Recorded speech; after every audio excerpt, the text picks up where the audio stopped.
All right, we're going. What's going on, everyone? So today we've got the Munich Security Conference going on. Normally we would stream a little bit later in the day, but this one popped up so fast I felt like it was worth getting into. So there's a lot that's supposed to come out of this today. Vice President Vance is speaking here in a minute, and then we'll go live to that. We'll watch that and see what he has to say, because there's a lot kind of hanging on this right now. We've heard a lot of mixed statements in recent days from President Trump, from yesterday, Vice President Vance, from Secretary Hegseth over at NATO. So it'll be interesting to see now in this kind of official forum what he ends up going with. So the session is supposed to begin right now. We've got another speaker wrapping up, but we'll switch over and put this on live. You know what? Here's the agenda for anyone interested.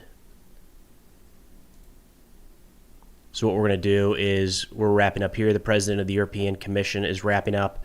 We'll go to Vice President Vance. I keep saying President Vance for some reason.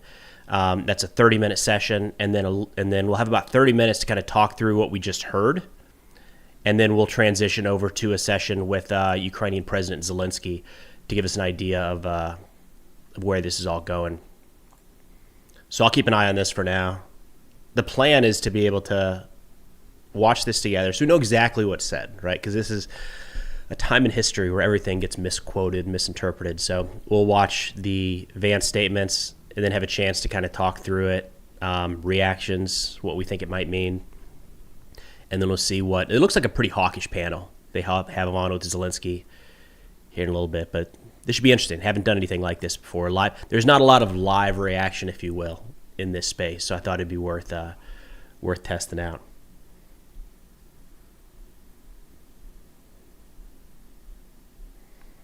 All right, so anyone just coming in, we've got the Munich Security Conference.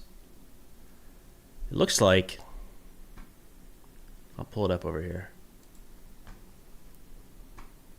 Are running a little bit behind schedule, and we have the Vice President also waiting. But I'm really looking forward to speaking with you. You made a very consequential speech there. For several years in Munich. All right, so this is all live on their website right now. That's where we're streaming it through, munichsecurityconference.org or securityconference.org. I'll actually put that in the chat here for anybody interested. David, what's up, man? Yeah, man. Russia fired a drone at the Chernobyl nuclear power plant. That's not a good thing. It looked like a drone. That's gonna be a problem. I think they're just doing a quick Q&A here. And I believe all of this is going to be in English. So far, all of it's been in English. If you came here looking for a translation, we got a problem.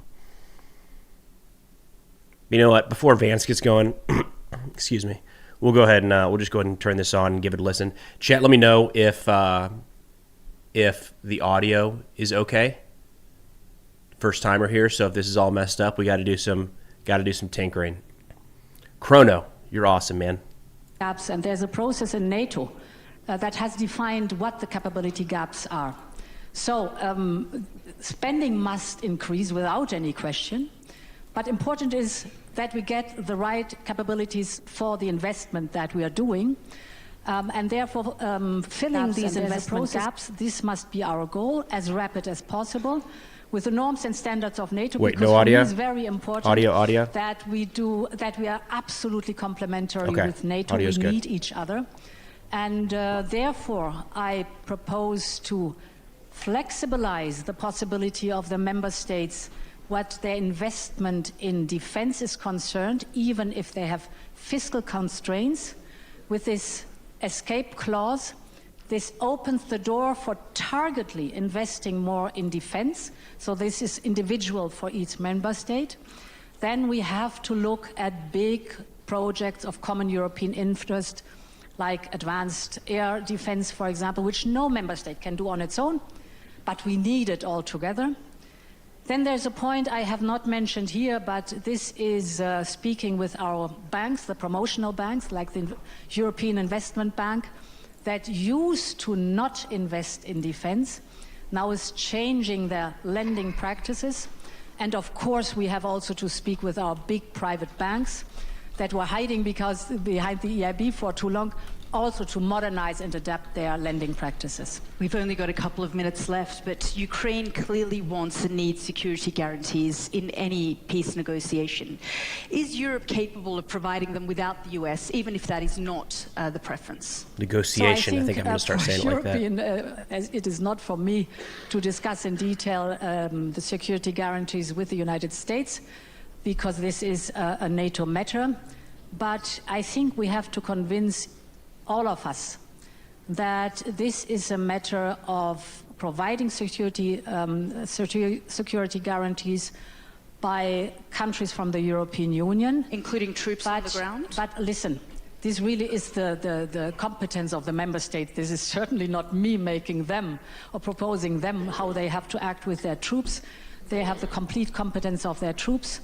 But I think in general, if you look at any kind of security matters concerning Europe and NATO, we all need each other. In other words, the backing of the United States is needed as the European Union, but also the UK or Canada, for example, to take others. Norway are also needed in the concert of supporting each other. Will Europe be at the negotiating table? Absolutely, because Ukraine needs a just and lasting peace. If we want to achieve this goal, and it's very important that we have a true peace, because as I said, others are watching, whether we stick to our principles or whether we give up, then this is only possible with the European Union standing by Ukraine, because one of the components you just mentioned is security guarantees. Another component is the accession process of Ukraine to the European Union, preconditions to have a just and lasting peace. And therefore, the answer is given by itself. President von der Leyen, thank you so much for your time. All right, we'll keep this up. So this is going to be really interesting because this is the first time in a long time, really since the beginning of this conflict, where I have no idea what's coming next, right? We've got the U.S. has really thrown a wrench in things recently to where we have no idea what direction Vance is going to take this, Vice President Vance is going to take this. So it'll be interesting to see where he goes. Now, a couple key components there. At the end, she said that Europe will have a spot at the negotiating table. That might sound like common sense, but that's actually something that's been a topic of discussion here in recent days, because we have seen the United States kind of step to the front and start essentially dictating what the terms of this ceasefire might be. And part of the pushback that leaders here in the United States have gotten is, are you doing this on your own? Like, are you not even involving Ukraine, let alone the rest of Europe? So the conversation there about the question there of will you have a spot at the negotiating table is actually pretty significant. One thing that, and we've got an English speaker coming up here next, so it won't matter, but I just want to say that I'm always so impressed with people that are able to get up on a stage like this and give a speech not in their native language. Like, coming from a guy who barely speaks English, screwed up Spanish all through high school, and then tried to take Russian in college and barely survived that debacle. The idea of getting up on a major international stage like this, where every word is just parsed and dissected to figure out exactly what did that person mean, the fact that they can do that in their non-native language is wildly impressive and way beyond anything that I could ever do. So what we should have now is Vice President Vance coming up to give his speech, and then we'll have about a 30-minute break to kind of go through everything he said before we transition over to then a panel that features Ukrainian President Zelensky, a handful of U.S. lawmakers as well, some pretty hawkish ones. So it'll be interesting to see the direction that they decide to go. This conference has really been hyped up in recent days. There was a rumor that, or Trump had kind of floated, his staff had kind of floated that this is where he would be unveiling his peace deal. So let's go ahead and give this a look. Well, thank you, and thanks to all the gathered delegates and luminaries and media professionals, and thanks especially to the hosts of the Munich Security Conference for being able to put on such an incredible event. We're, of course, thrilled to be here. We're happy to be here. And, you know, one of the things that I wanted to talk about today is, of course, our shared values. And, you know, it's great to be back in Germany. As you heard earlier, I was here last year as United States Senator. I saw Foreign Secretary David Lammy and joked that both of us last year had different jobs than we have now. But now it's time for all of our countries, for all of us who have been fortunate enough to be given political power by our respective peoples, to use it wisely to improve their lives. And I want to say that, you know, I was fortunate in my time here to spend some time outside the walls of this conference over the last 24 hours. And I've been so impressed by the hospitality of the people, even as, of course, as they're reeling from yesterday's horrendous attack. And the first time I was ever in Munich was with my wife, actually, who's here with me today, on a personal trip. And I've always loved the city of Munich, and I've always loved its people. And I just want to say that we're very moved, and our thoughts and prayers are with Munich and everybody affected by the evil inflicted on this beautiful community. We're thinking about you, we're praying for you, and we will certainly be rooting for you in the days and weeks to come. Now, yeah, that was pretty nasty yesterday. I hope that's not the last bit of applause that I get, but we gather at this conference, of course, to discuss security, and normally we mean threats to our external security. I see many great military leaders gathered here today. But while the Trump administration is very concerned with European security and believes that we can come to a reasonable settlement between Russia and Ukraine, and we also believe that it's important in the coming years for Europe to step up in a big way to provide for its own defense, the threat that I worry the most about vis-a-vis Europe is not Russia, it's not China, it's not any other external actor. And what I worry about is the threat from within, the retreat of Europe from some of its most fundamental values, values shared with the United States of America. Now, I was struck that a former European commissioner went on television recently and sounded delighted that the Romanian government had just annulled an entire election. He warned that if things don't go to plan, the very same thing could happen in Germany too. Now, these cavalier statements are shocking to American ears. For years, we've been told that everything we fund and support is in the name of our shared democratic values. Everything from our Ukraine policy to digital censorship is billed as a defense of democracy.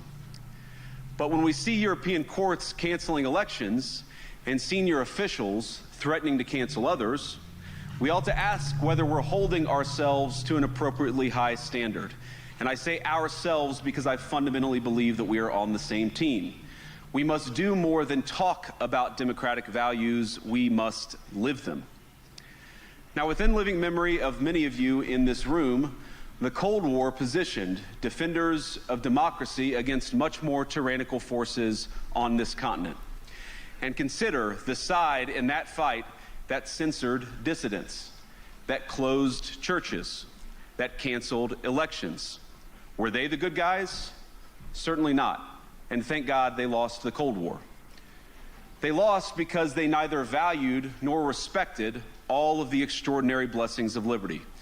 The freedom to surprise, to make mistakes, to invent, to build.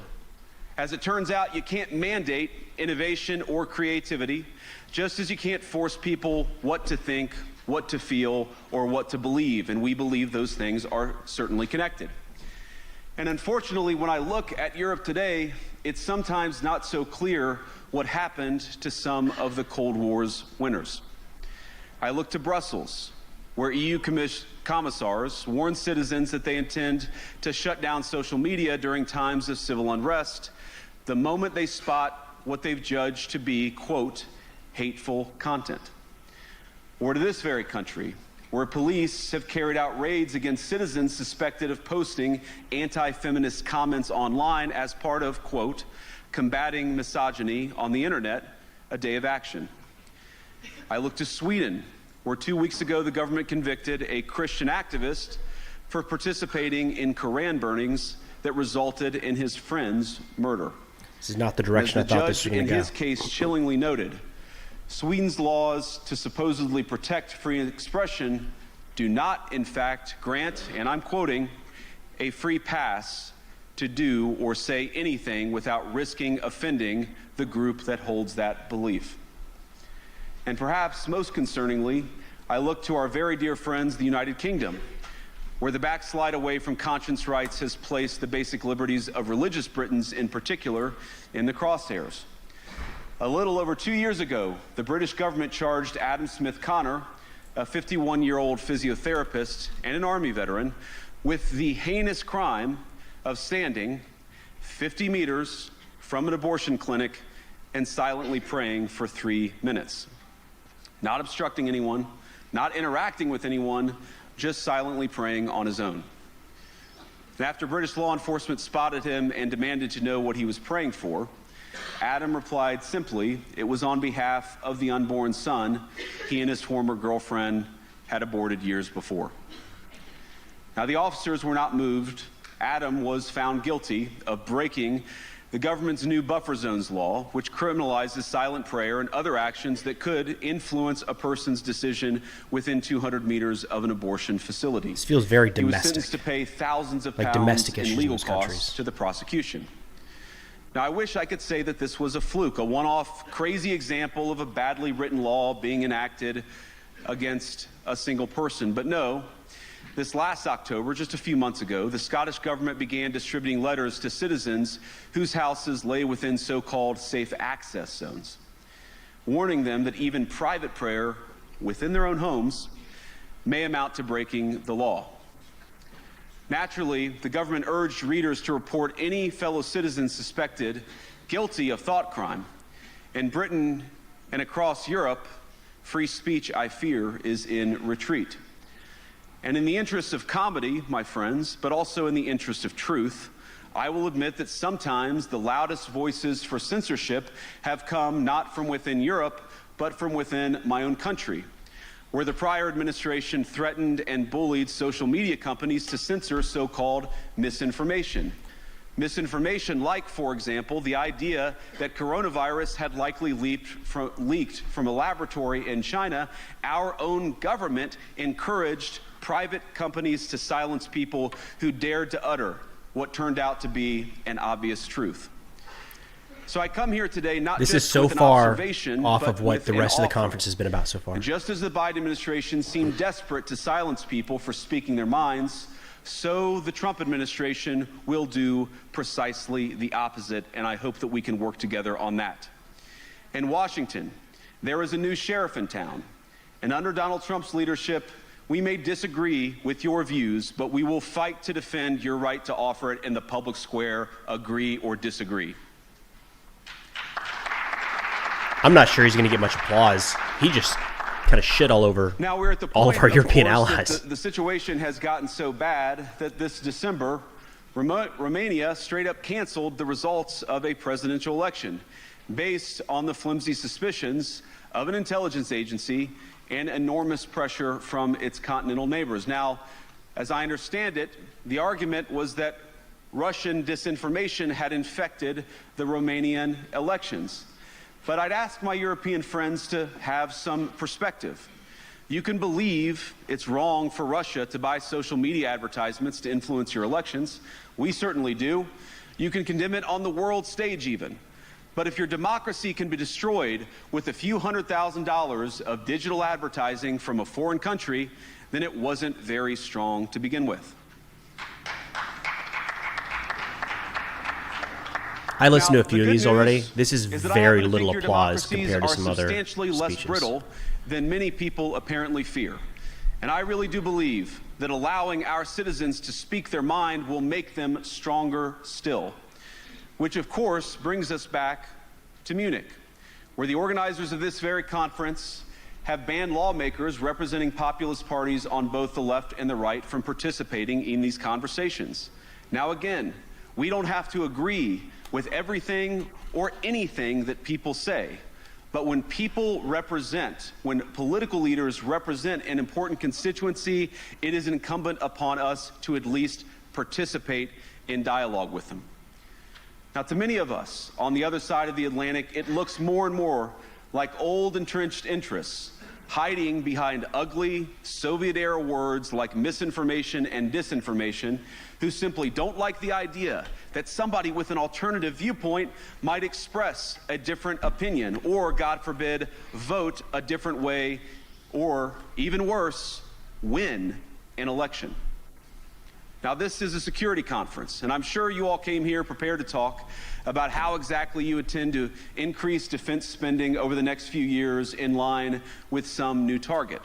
And that's great, because as President Trump has made abundantly clear, he believes that our European friends must play a bigger role in the future of this continent.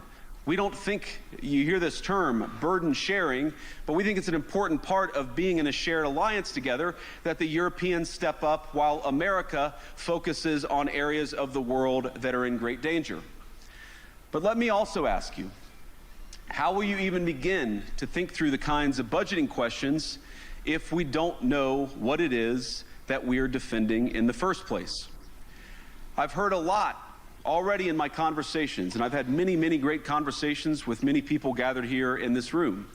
I've heard a lot about what you need to defend yourselves from, and of course that's important. But what has seemed a little bit less clear to me, and certainly I think to many of the citizens of Europe, is what exactly it is that you're defending yourselves for. What is the positive vision that animates this shared security compact that we all believe is so important? And I believe deeply that there is no security if you are afraid of the voices, the opinions, and the conscience that guide your very own people. Europe faces many challenges, but the crisis this continent faces right now, the crisis I believe we all face together, is one of our own making. This is a speech about censorship. If you're running in fear of your own voters, there is nothing America can do for you. Nor, for that matter, is there anything that you can do for the American people who elected me and elected President Trump. You need democratic mandates to accomplish anything of value in the coming years. Have we learned nothing that thin mandates produce unstable results?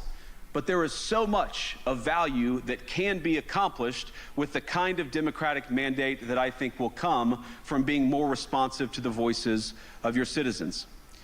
If you're going to enjoy competitive economies, if you're going to enjoy affordable energy and secure supply chains, then you need mandates to govern, because you have to make difficult choices to enjoy all of these things. And of course, we know that very well in America. You cannot win a democratic mandate by censoring your opponents or putting them in jail, whether that's the leader of the opposition, a humble Christian praying in her own home, or a journalist trying to report the news. Nor can you win one by disregarding your basic electorate on questions like who gets to be a part of our shared society. And of all the pressing challenges that the nations represented here face, I believe there is nothing more urgent than mass migration. Today, almost 1 in 5 people living in this country moved here from abroad. That is, of course, an all-time high. It's a similar number, by the way, in the United States, also an all-time high. The number of immigrants who entered the EU from non-EU countries doubled between 2021 and 2022 alone, and of course it's gotten much higher since. And we know this situation, it didn't materialize in a vacuum. It's the result of a series of conscious decisions made by politicians all over the continent and others across the world over the span of a decade. I don't think he said Ukraine or Russia once yet, has he? We saw the horrors wrought by these decisions yesterday in this very city. And of course, I can't bring it up again without thinking about the terrible victims who had a beautiful winter day in Munich ruined. Our thoughts and prayers are with them and will remain with them. But why did this happen in the first place? It's a terrible story, but it's one we've heard way too many times in Europe and unfortunately too many times in the United States as well. An asylum seeker, often a young man in his mid-20s, already known to police, rams a car into a crowd and shatters a community. How many times must we suffer these appalling setbacks before we change course and take our shared civilization in a new direction? No voter on this continent went to the ballot box to open the floodgates to millions of unvetted immigrants. But you know what they did vote for? In England, they voted for Brexit, and agree or disagree, they voted for it. And more all over Europe, they're voting for political leaders who promise to put an end to out-of-control migration. Now, I happen to agree with a lot of these concerns, but you don't have to agree with me. I just think that people care about their homes, they care about their dreams, they care about their safety and their capacity to provide for themselves and their children. And they're smart. I think this is one of the most important things I've learned in my brief time in politics. Contrary to what you might hear a couple mountains over in Davos, the citizens of all of our nations don't generally think of themselves as educated animals or as interchangeable cogs of a global economy. And it's hardly surprising that they don't want to be shuffled about or relentlessly ignored by their leaders. And it is the business of democracy to adjudicate these big questions at the ballot box. I believe that dismissing people, dismissing their concerns, or worse yet, shutting down media, shutting down elections, or shutting people out of the political process protects nothing. In fact, it is the most surefire way to destroy democracy. And speaking up and expressing opinions isn't election interference. Even when people express views outside your own country, and even when those people are very influential. And trust me, I say this with all humor, if American democracy can survive 10 years of Greta Thunberg scolding, you guys can survive a few months of Elon Musk. But what German democracy... I think he's really misreading the What no democracy, American, German, or European, will survive is telling millions of voters that their thoughts and concerns, their aspirations, their pleas for relief are invalid or unworthy of even being considered. Democracy rests on the sacred principle that the voice of the people matters. There's no room for firewalls. You either uphold the principle or you don't. Europeans, the people, have a voice. European leaders have a choice. And my strong belief is that we do not need to be afraid of the future. You can embrace what your people tell you, even when it's surprising, even when you don't agree. And if you do so, you can face the future with certainty and with confidence, knowing that the nation stands behind each of you. And that, to me, is the great magic of democracy. It's not in these stone buildings or beautiful hotels. It's not even in the great institutions that we have built together as a shared society. To believe in democracy is to understand that each of our citizens has wisdom and has a voice. And if we refuse to listen to that voice, even our most successful fights will secure very little. As Pope John Paul II, in my view, one of the most extraordinary champions of democracy on this continent or any other, once said, "Do not be afraid." We shouldn't be afraid of our people, even when they express views that disagree with their leadership. Thank you all. Good luck to all of you. God bless you. Look, I guess I'm the idiot here who thought that the first major international event where the United States takes part on a continent, seeing the largest war since World War II, that might be addressed. I guess I'm the idiot for thinking that. What was that? I don't think he said the word Ukraine the entire time. I was kind of hoping for a Q&A after this. Doesn't look like we're going to get it, but we got a little bit of time to talk through that before Zelensky comes back on stage. Holy shit. Yeah. This feels very much to me, first off, when I said I think he's misreading the room, the largest land war in Europe since World War II is ongoing right now. The people directly in its path are in that room. Military and political leaders most concerned that if Russia were to advance, they're going to end up coming into their countries. So the idea that amidst all of that war is not touched on at all is mind-boggling. I'm like, put yourself back, again, I hate the World War II, World War I comparisons, but imagine 2 or 3 years into either one of those wars, if an American leader went over to Europe, talked in a security conference for 30 minutes and didn't mention the fact that that war was going on. That is wild. I did see a few speeches before this. We'll watch another one later. I think you'll be able to tell a difference in the applause. This is the kind of speech I think that may have played well with segments of the American public. But the people at Munich right now, like, I'd be willing to bet a fair amount that 90+% of that room, their number one priority is the ongoing war in Ukraine. So to hear that not addressed at all is, I don't want to say shocking. It's a little bit beyond that, but either way. So let's we got about 30 minutes here before Zelensky comes up on stage with a panel discussion. So we'll get into that. But I want to run through a couple things, a couple notes I took during the course of that. First off, when he talked about the major threats that Europe is facing, I think the theme here, if I noticed, maybe this is just me, but what I picked up on was kind of a condescending tone, kind of talking to Europe. Here's what you guys need to fix. Here's what you need to figure out, which maybe I'm not alone there because the applause was pretty muted at times. And there were definitely a couple points where the Vice President Vance paused where there would have been applause, say at the State of the Union or something like that, and it was kind of silent, so he just kept going. So I think that kind of came across to some of the folks in the audience. But the number one threat that he stated during kind of the entry of the Trump administration on the world stage in Europe, the Munich Security Conference of all places, was that the largest threat is the threat from within. Again, I think that might have played 4 years ago.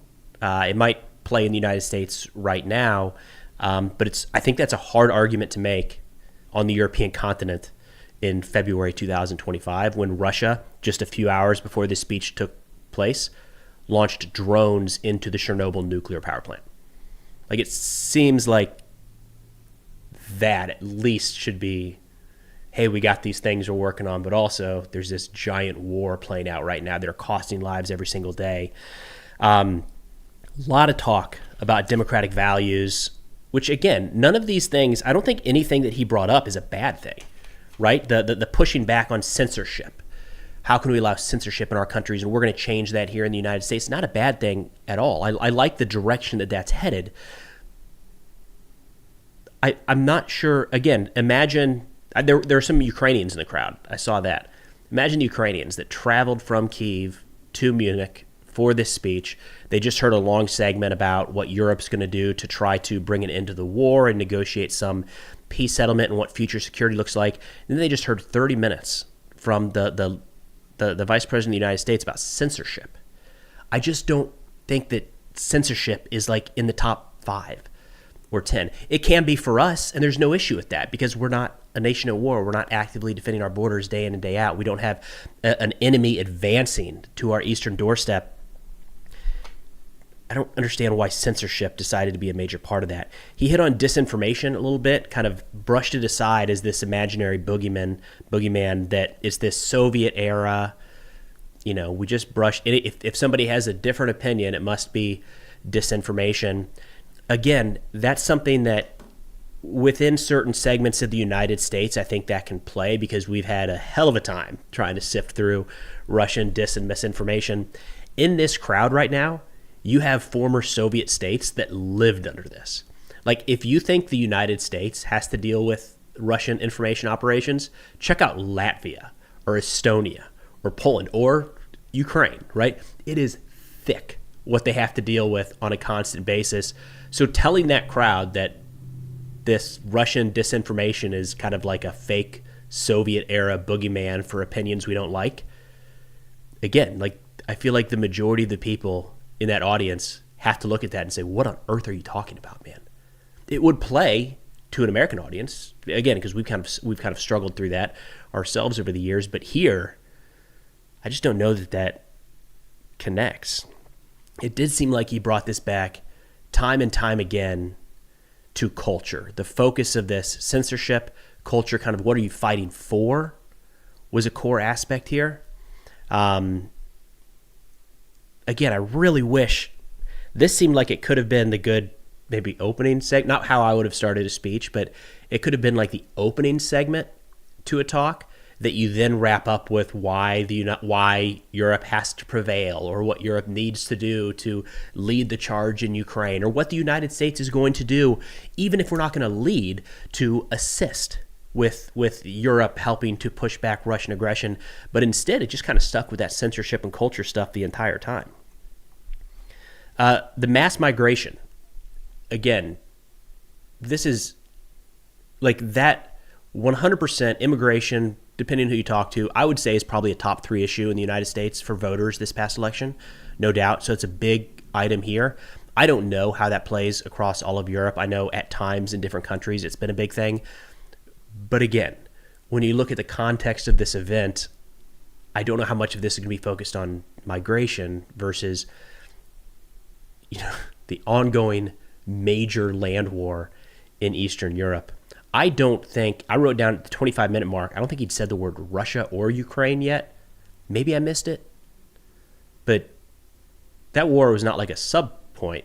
It was just completely neglected entirely. And then there was some pieces in there about election interference. The way that this felt to me is, so for in the United States, we do these really big swings. We get like really far one direction, and then we overcorrect really far in the other direction, in my opinion. And there was pushback against generally left-leaning organizations and politicians that I think a lot of folks had prioritized things like transgender rights and DEI. So it was like, let's move away from that and let's shift over to this other side. That's kind of what this felt like a shift too far in that direction, like we're overcorrecting. Like, yes, that can be a topic of discussion, but we still need to address the elephant in the room that is a major land war. But I'll take a look over the comments to see what you guys are talking about this. Did Preston ignore the Afghan who drove through the protest? No, I didn't get a chance to make a video about that yesterday. I started to go down that road, and then honestly, so much has happened in the last few days, it's hard to keep up. Even after I made a video, or a handful of videos, short form as well, that still was not entirely on the radar. So I know that is an issue. Migration is an issue. I'm not doubting that, and I know that a lot of people feel very, very strongly one way or another about that issue. My point is, I'm not sure that the Munich Security Conference, that's one of the top 10 things. Maybe it is. But it seems like there's maybe a couple other pressing items before migration in general. And for what it's worth, I would personally separate out terrorism from migration. I think those are two different things. Wow. Well, I appreciate everybody stopping by. We've got about 20 minutes now before, let's see what's next on the agenda here. Because in about 20 minutes, we've got President Zelensky, Senator Graham, I always say that wrong, Shaheen, Senator Whitehouse, Senator Cornyn. I met him once in Texas, in passing, like shook his hand as he walked by. Claim to fame. That's at 15:30. Let's see if there's anything going on right now that we might be interested in tuning into. 14:30. China in the world. We'll sit tight. Because I don't want to miss any of this at 15:30. Should be the town hall. Let's see where they're going to... I think it's going to be one of these different stages. Yeah, that's China in the world. I think we're going to see a very different conversation here in a minute when you get kind of the hawkish members of the U.S. government up there with President Zelensky. So something I should note as we're kind of waiting for this to come on, we've seen a lot of back and forth in the Trump administration just in the last few days. It is so hard to keep up with, which is why I thought that this would be worth tuning into to kind of get an idea of like what is actually being said. And now you've seen it, what Vice President Vance said, and it wasn't really anything related to Ukraine at all, I would argue. But the couple different themes that we've seen is Trump has talked to Putin about ending the war, maybe traveling back and forth to each other's countries. Secretary Hegseth at NATO said NATO membership is off the table and U.S. troops won't even be in Ukraine for a peacekeeping mission. He kind of walked that back the next day. And then yesterday, Vice President Vance said that along the lines, I need to look up the exact quote, but it was along the lines of, if Russia doesn't agree to our terms, everything is on the table to include U.S. troops, which was like one of the most hawkish statements ever made by this administration or the last, for what it's worth. So if you're trying to get an idea of what this group is going to do, good luck. VJ, appreciate the support, man.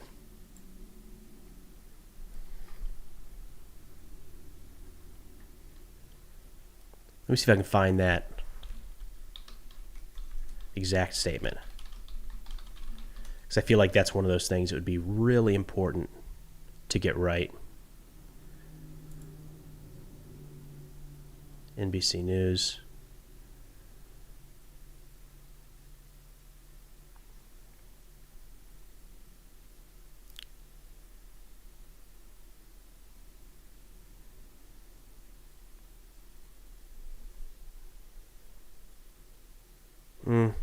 So there are economic tools of leverage. There are, of course, military tools of leverage.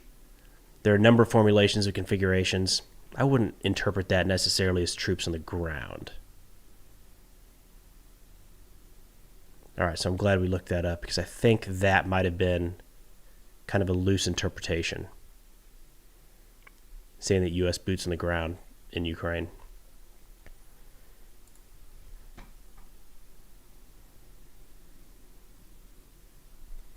Hibernia. I'm so sorry about that pronunciation. I'm certain I got that wrong. From Ireland, it feels like America just wants to pull back with leadership and cooperation and now wants to take things while pulling back from one-time allies. I do think that we're seeing a bit of a pullback on the world stage. I think that's hard to debate at this point. I think that's largely what Trump's base is looking for. So I don't think it should be a surprise. I think that's the direction they were arguing for. And we are starting to see that. I mean, there's a couple different ways. There's a big question right now as to whether or not the U.S. is actually going to pivot to the Pacific. Well, that's going to be hard to say. Pivot to the Pacific, pivot to Asia. Secretary Hegseth talked about that a little bit yesterday, saying we're going to reprioritize the Asia-Pacific theater. Maybe. Time will tell. We do already have resources there for what it's worth. And a lot of allies we spend a lot of time and money and training with. So I think at times we might get mixed up. That's not the right way to say it. I don't know if we're putting equal time and energy into Europe and Asia right now. So it's possible that rebalance actually ends up with the same external influence, just more of a focus on Asia, if that makes sense. But I do think 100% we're seeing a withdrawal from Europe is what it looks like an awful lot.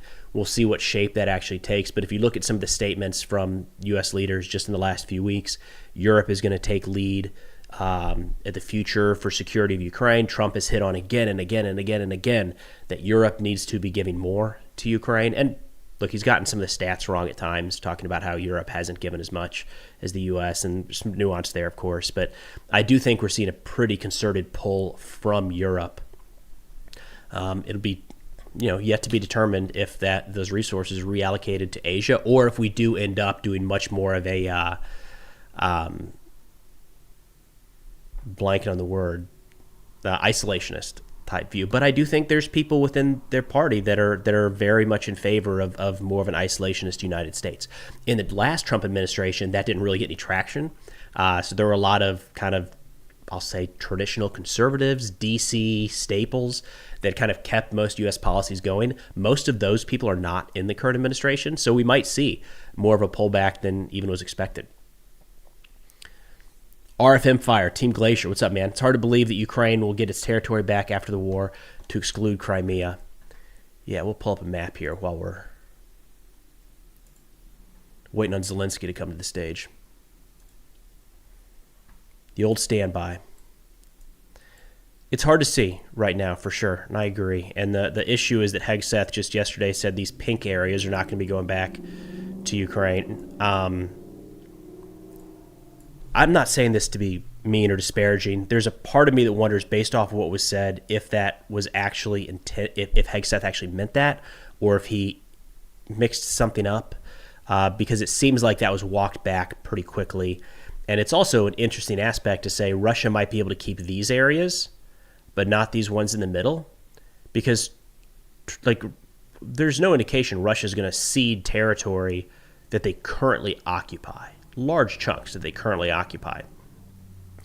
But I agree. I think the only way that Ukraine would be able to take this territory back over the long term is with more substantial help from their Western partners.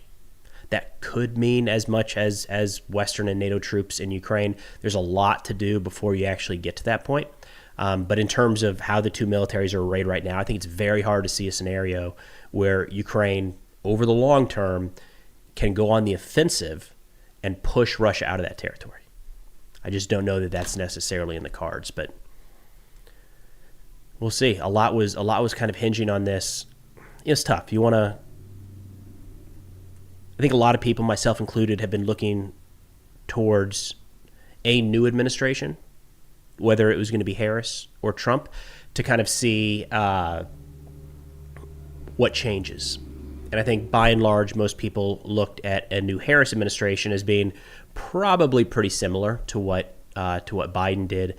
The Trump administration was the wild card, and it could have taken a lot of different directions. So I think we're in a period right now where a lot of people, myself included, are kind of on the edge of our seat, waiting to see like what is the change in policy going to be, and what policies are going to change, and what direction are they going to go. And I think we're still trying to figure that out. Mostly, I would say it's been net negative from a Ukrainian sovereignty perspective.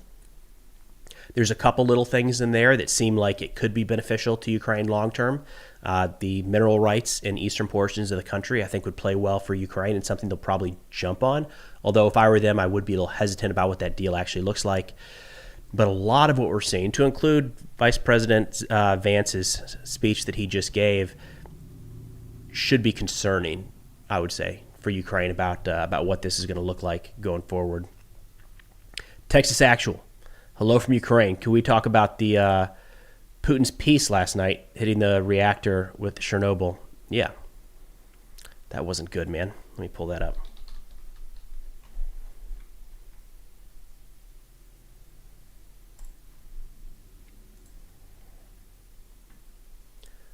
So we'll just go to the first article I see here from BBC. Actually, you know what? Let's get an idea of where this sits.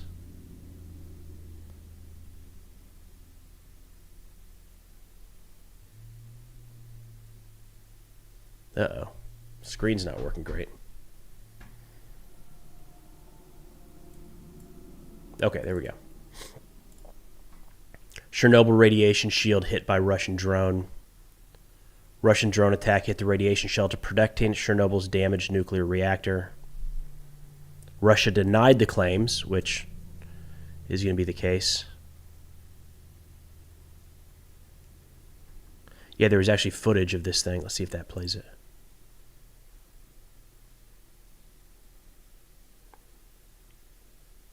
I mean, yeah, that's an impact. So that's from Zelensky's Telegram and Twitter account. Yeah, I mean, I'm no nuclear scientist. That seems like a bad thing. Fortunately, I feel like there's ways to contain that. Like, that doesn't automatically lead to some major nuclear meltdown. But there's no good that comes out of that. Generally want to leave those alone, I'd say, is probably a good rule of thumb. Shit. Let's see if we can find Chernobyl up here on the map. So I wonder if that drone came from Belarus.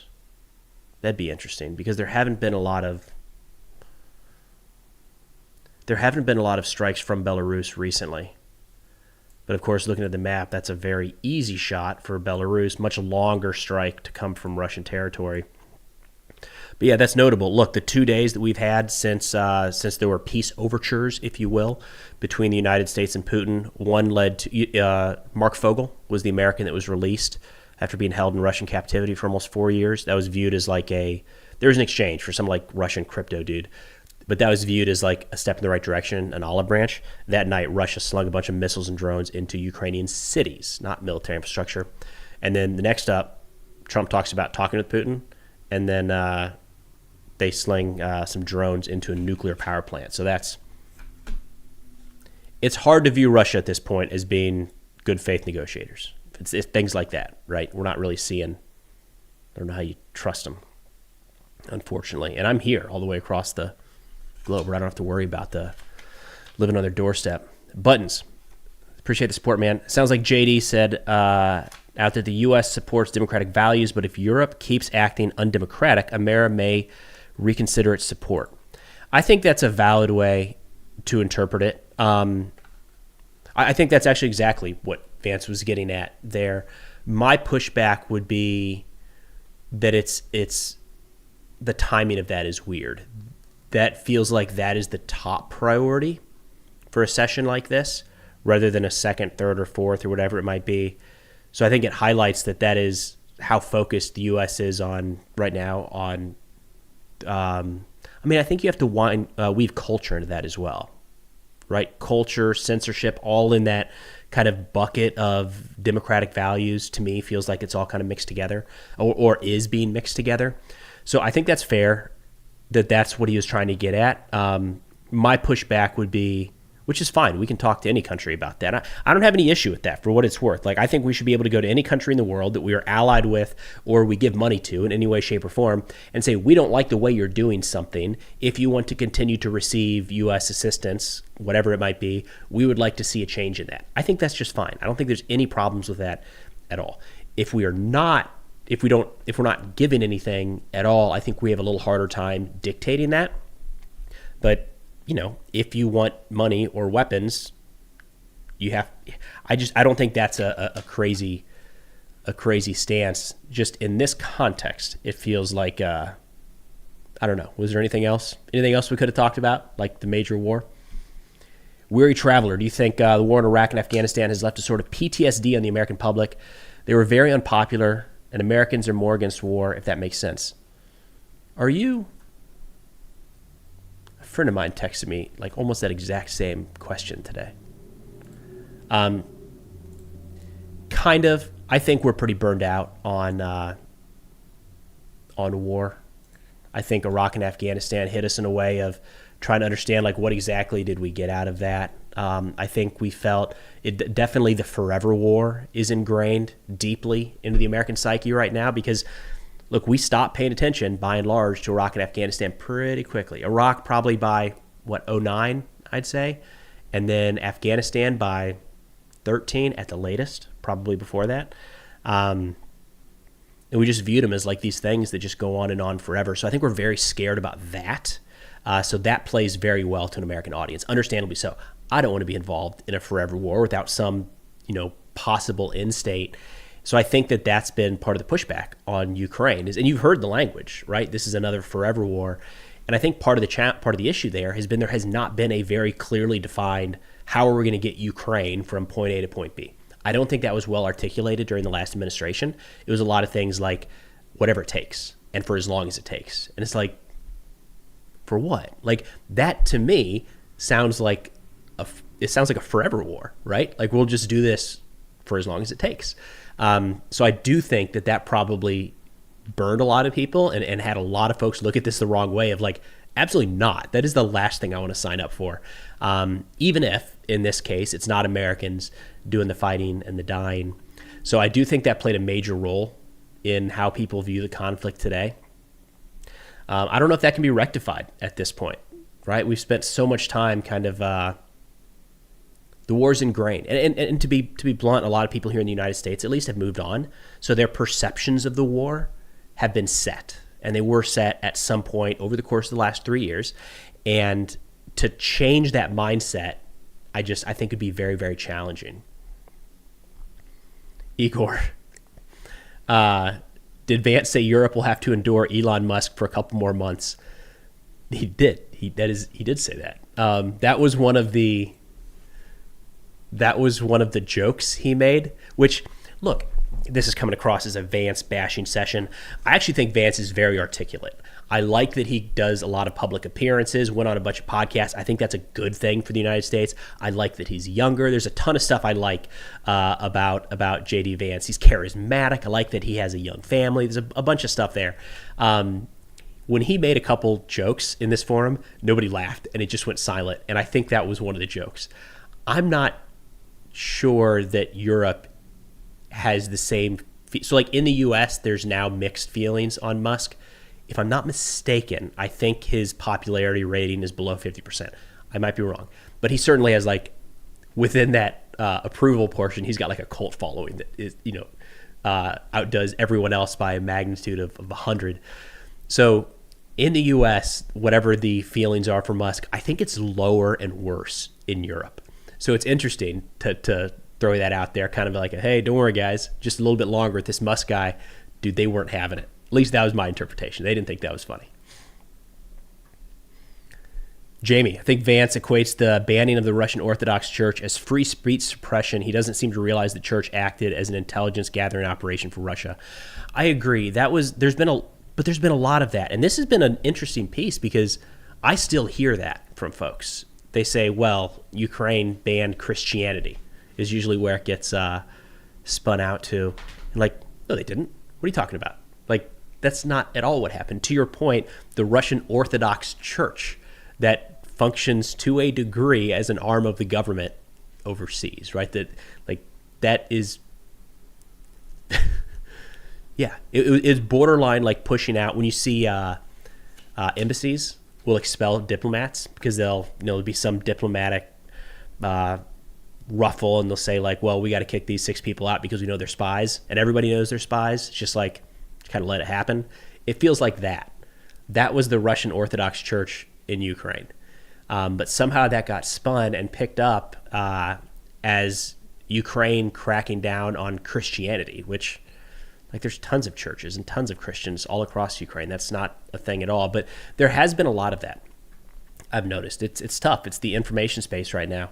It's hard to make your way through, right? Once that stuff like that takes hold, what do you do? I mean, just in recent days, try not to get too frustrated about this because there's only so much you can do. But in recent days, I've heard some conspiracy theories from like the 2014 timeframe that people just latched onto, and it's been out there enough that I don't know how you undo that. Because some of these are from people that I would consider to be smart, well-educated. But what's happening in Eastern Europe right now is not in their top 20 even. So there's no way you can expect them to be perfectly spun up on everything. And they're, for whatever reason, certain statements or phrases caught on with them at some point over the last few years, and that's their perception. I don't know how you undo that because those people are not seeking out like, well, let me dive into the nuance of, A, B, C, or D. Ivan the Unrelenting. I don't think Vance wanted to give that speech. I think about that a lot with folks in politics. The press secretaries are always the ones that I think are the most interesting, where they have to get up there. And this is across administrations, right? We saw it from Democrats and Republicans, and they get up there and they have to defend something. And it's like, before they get started, like, I don't think they can defend that. I don't think there's any way. And they just got to kind of spin and pretend like they agree with it. Screw that. That sounds awful. But I mean, I guess that's if that's what you signed up for, right? It's no secret. They know exactly the job. But it's interesting. I don't know. Maybe Vance. I don't know. Like the speech is out of context for this forum, but it's very on point for Vance in general. If that makes sense. So I don't know that there was a lot of arm twisting there. Kyle, does it seem reasonable to you to concede territory for a DMZ and more or less allow the militaries to build up over the next 3 to 4 years? This is a major issue. So one of the challenges with this DMZ, going back to the map, and it hasn't been laid out exactly where it'll be, but there's a couple different issues here. But generally speaking, you're talking about this area here, right? From the top of the map down to maybe along the Dnipro. This is actually a really good example of some issues that could persist. So there is a natural barrier here across from Kherson. And what we've been seeing every single day for a long time now is Russia is flying drone missions across the river, killing Ukrainians in Kherson. They've pushed out a lot of civilians from some of this area that appears to not be on the front. For a while, they were launching artillery strikes. That died down in favor of drones. And we're starting to see strikes further and further inland where they're just kind of depopulating the area. And there's a natural barrier. So there's not going to be any sort of like, this isn't a matter of Russia's going to run across one day and try to take that territory anytime soon. But that's what I think of when I think of the DMZs and other areas. What's to stop that from happening somewhere else? Which means that if a DMZ does go in place, let's say right here, for instance, by Pokrovsk, shut the front down right now, there's going to be a DMZ. How many Ukrainians are going to actually want to live in some of these areas that are within drone range of Russian forces? I don't know. I don't know that I would go back if I were in their shoes, right? So that's a big question about the DMZ aspect. The other part, of course, is Russia's been pretty outspoken that they are just going to need this time to rearm and re-equip. So I don't, be nice if that wasn't what they were going to do, but by most accounts, it seems like that's their plan.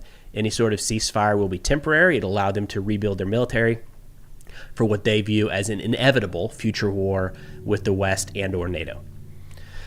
So a DMZ seems like the only way to do it. I mean, honestly, even if Russia was forced to cede all territory, every single inch of land inside of Ukraine came back under control of Ukrainians, I think you'd still have to have some sort of DMZ separating the two countries. Could you imagine, just right now, can you imagine a scenario where Russian and Ukrainian soldiers are 10 meters apart looking at each other across a border crossing? That's very hard to imagine today. So maybe sometime down the road, but at least for the near term, it seems like some sort of internationally monitored DMZ would really be the only way to do it. But a lot of challenges there as well. And of course, the U.S. has said that we're not going to have anybody involved. Haven't seen any European countries really jump at that, especially because one of the statements put out yesterday or 2 days ago, it's all happening so fast, by Hegseth, Secretary Hegseth, was that any European troops would be deployed under a non-NATO umbrella. So it would be European troops deploying to a possible war zone with Russian military forces on one side having to enforce a ceasefire, but also not having the backup protection of the NATO alliance. It's a big ask. And it's not surprising that we haven't seen a lot of countries kind of jump up and say they're ready to do this, that, or the other. I think we're about ready to get the... I'm going to go ahead and pull this up.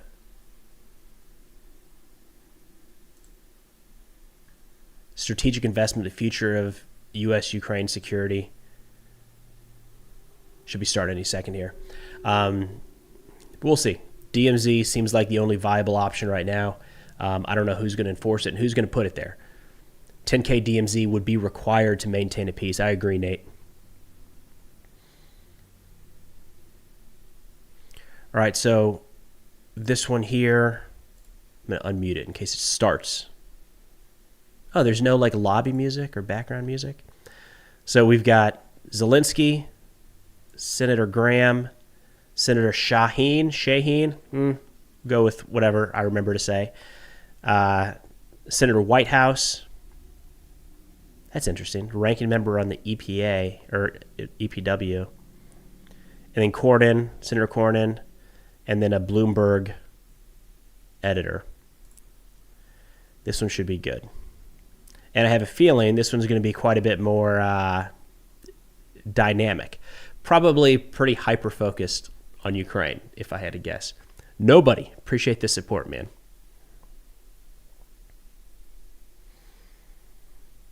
All right, everyone. So as we're kind of waiting for this one to go, this is a 45-minute session. I've got enough coffee, so I'll be good. I got my...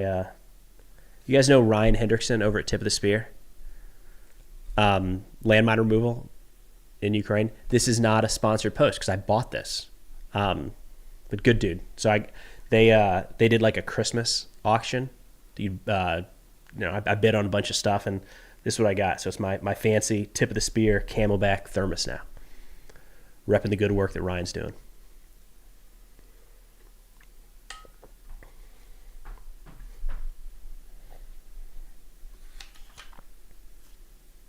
Make Ukraine the 51st state. Listen, man, we're throwing that 51st state out there left and right recently, so don't write it off entirely.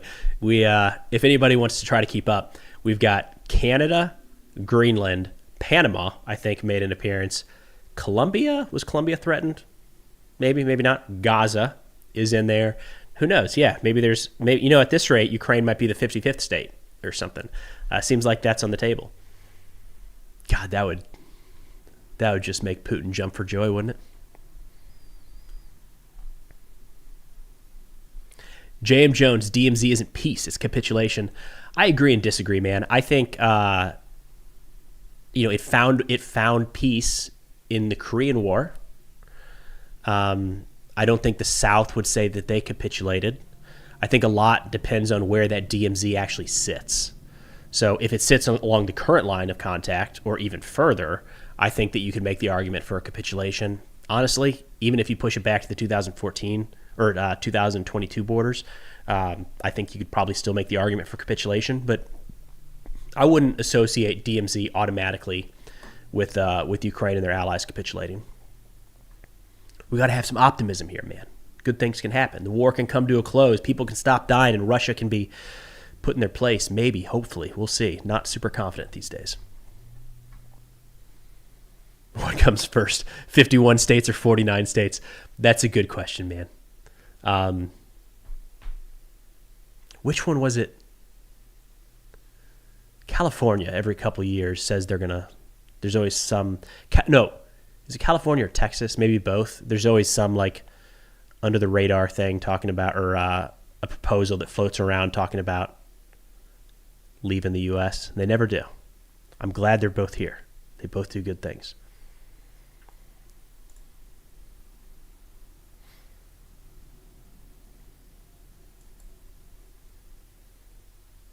Wait a minute. I think... No.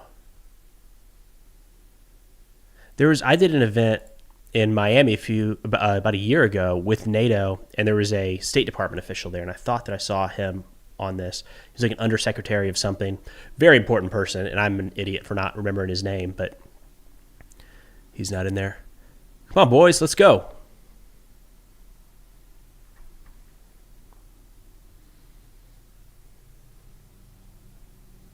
State of Jefferson, Northern California, and Southern Oregon.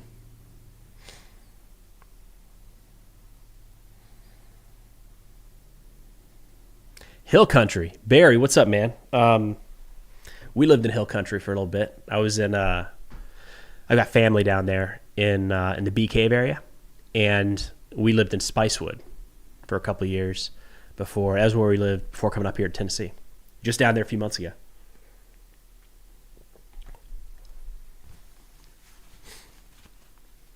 Oh, fun trip coming up tomorrow. I'll keep you guys in the loop. Going to the Emirates.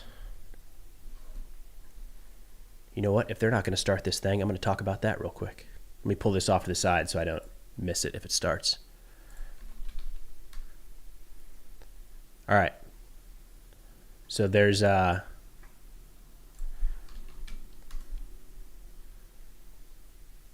flying halfway around the world, or like 3/4 the way around the world, to IDEX tomorrow night. So I'm glad we've got the Munich forum out of the way now. But it's this giant like defense industry conference where they just show a bunch of cool stuff. All the deep state is there. All of all the big names are there. And I'm doing some work with Edge Group, these guys here, to be able to see some of their technology and stuff they're rolling out. And dude, it's everything. Like missiles, helicopters, drones, machine guns, electronic warfare. I think they have like armored vehicles as well. Yeah, look at these guys. They just signed on a big contract with Israel like a couple months ago for some of their, I wonder if it would be listed as an air platform, some sort of air defense platform. All this stuff from the Edge Group. So I don't know what they're going to have on site that we'll be able to look at and kind of play around with, but Maybe they'll let us play with missiles. We're going to be there for about a week, looking at all this craziness. So that'll be interesting. We'll see where that goes.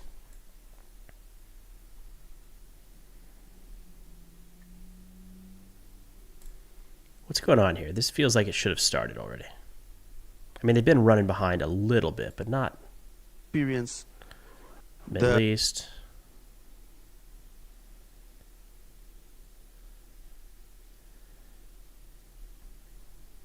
So let's see, the Middle East one. 30. Was supposed to start at 15:30 as well.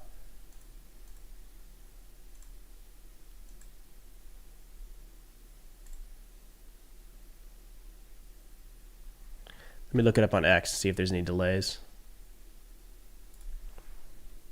Yeah, this bar was like Amazon for missiles. It's great. I'll see if I can bring any home. And I can't bring any home.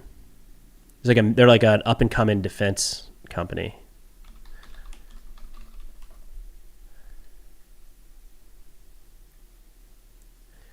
Munich Security Conference on X.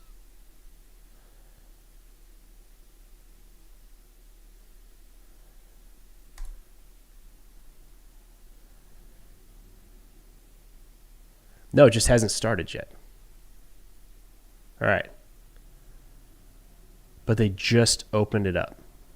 So we're in the right place.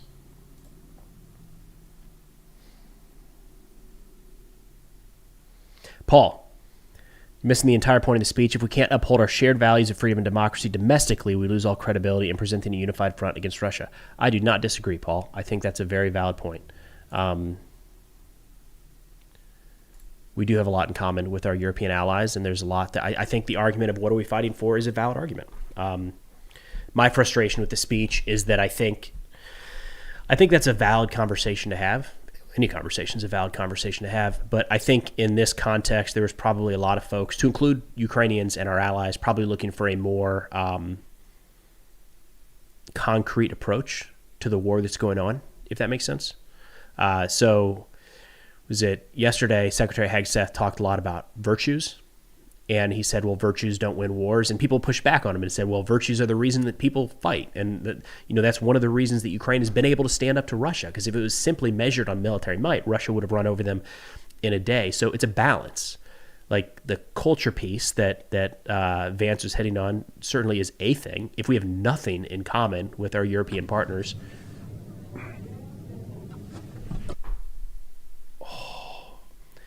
we have to sort that out. Paul, I think that's a valid point, 100%, man. It's a little bit of everything. All right, here we go. By the way, I looked at trying to go to this. Tickets were silly expensive. Maybe next year. Or maybe not. This is kind of a fun way to do it, too. And I don't have to worry about like falling asleep in the audience in a session that I'm not interested in.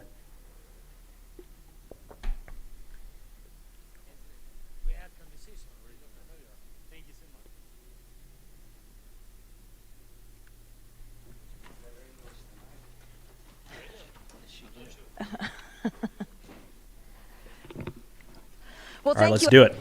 Дякую всіх. Дуже дякую, що приєдналися на це панель, яка буде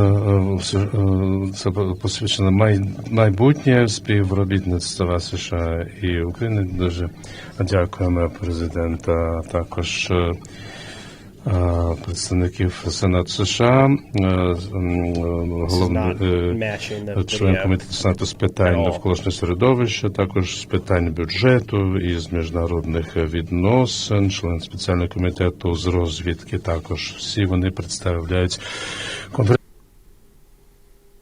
That started out well.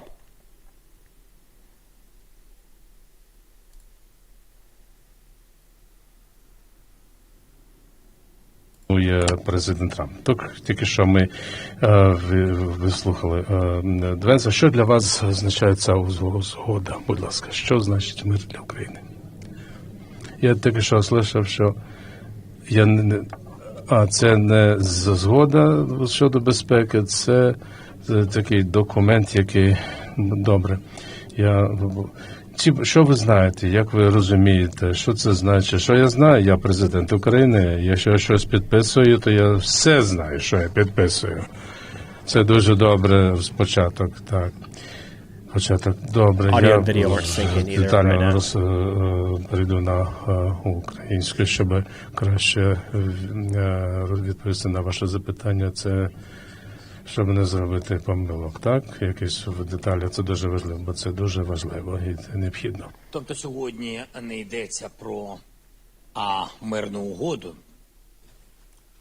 Yeah, can you use yes, please? Yes. If it's possible. Yes.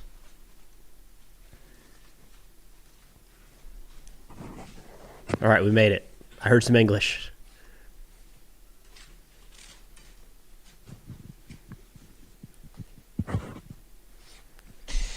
Сьогодні ми не говоримо про будь-яку мирну угоду.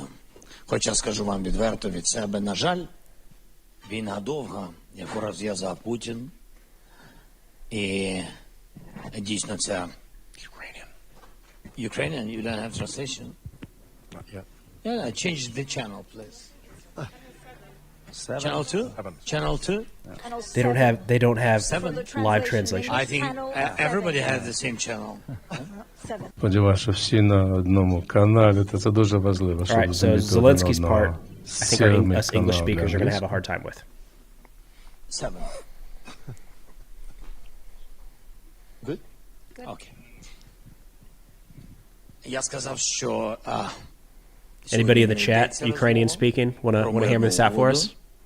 І також зауважу, що, на жаль, бо війна 3 роки, багато смертей, багато всього зруйнованого, передусім життів. Все це приніс Путін і тільки він. І не треба шукати посередництва між Україною і Путіним. Нам потрібна тверда need, though, is a firm support on the part of a strong power, which is the United States, a strong President Trump. We need for him to be on to side with us. I don't believe that there could be anything in between us, because there's no. It's not that the new country is waging war. No, Russia brought war against our country, and we believe this is important for us to protect ourselves. Any deal, a peace deal, cannot be signed in Munich, though, because this is Munich, and we don't. We do remember what happened here some time ago here in the city. Right? And therefore, so we don't here to repeat those stories, those things. And therefore, it is important for us to be clear, to understand that a peace deal can only be meant as a plan to put an end to the war that needs to be supported by everybody, discussed with everybody, and supported by the President of Ukraine and the US President. What was important as well for European countries also to have a role in this, because we're talking about security guarantees as an important element to in any document that deals with peace, meaning putting an end to a war. And Ukraine is a part already, is part and parcel of Europe. Is going to be an equal member of the European Union. It's very important for us, for Europe's voice to be heard here at the table, not somewhere behind the scenes, in backstage. No, this is important for us to understand that that Europe, in fact, has been making a contribution to our fight, and on the US part as well. So I already extended my gratitude to our US friends, American friends, on the part of the Congress, on the part of the executive branch as well, for them to have been supporting life of our Ukrainian society. So this is what we're talking about. With regard to my encounter, my meeting with American colleagues, we have had a lot of meetings, to which I'm I'm grateful and we're very happy. We had a good talk with President Trump. We supported this plan to invest in critical minerals in Ukraine, and I've been saying this many times, that we need to protect our resources. Why? They need to be protected because, well, let's be pragmatic. We're not talking about security only. Security of Europe is number one priority, and people and human life is a priority, but we also must be pragmatic. We're talking about protecting our resources to prevent our occupants from being able to put their hands on our resources. We need to protect our resources, and for this, so bottom line, gonna be short. Yeah. But because it's very necessary to explain all the details. That's why I said that, yes, we have to save these minerals, and those countries, we are thankful to all the support, but those countries who will support us and who will save this, of course, they will have priority to invest in it, because we need jobs and investment, and then we will divide profits with one or another partner. So that was very important. Save it and don't give to North Korea, maybe China, I don't know whom Russia will and want to give it after occupation. We need to save it, critical minerals, and a lot of different things. That's my message. I was happy that Americans, they came, the Secretary of Treasury, he came to Ukraine directly to Kyiv. It was his first mission, and it was exactly to Kyiv. I was very thankful to him, and he brought the document, and the document was on my table. I said that our lawyers will learn it, and then with some advisors or some changes, will come back. It's about investment. It's not security document. It's memorandum between two sides. And I know that I will have meeting with Vice President. I don't know. I mean this evening, but I'm here till tomorrow. I can meet evening, morning. Doesn't matter for me. Like President Trump said. So you can come when you want. I'm always in Washington. I can say to Vice President, you can come anytime, I'm here. Dude, that sounds like the meeting is not set up with Vance yet. I'm ready, really with pleasure. I'm ready to meet. I'm not ready to sign everything, but to meet, yes. I mean that I will not sign, the ministers will sign, but they will sign right memo how to save. Якийсь меморандум, щоб добре мати справу з цими критичними мінералами.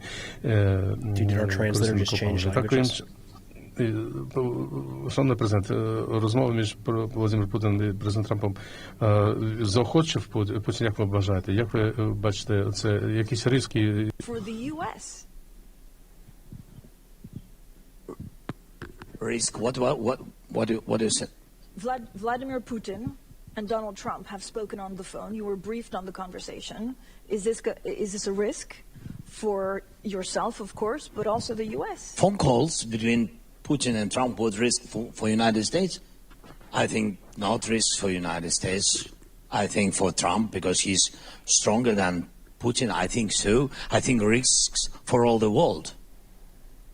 Because the priorities, we have much more risks than risk for the United States, with all respect, for all of us, with all the big guys. And I think it's very necessary. As I said at the very beginning, I had good conversation with the President Trump. We had some phone calls, and he had phone call with Putin, and he said to me, I think that that he wants to stop the war. I said to him that he is a liar, and you can count on it. I hope that you will pressure him, because I don't trust him.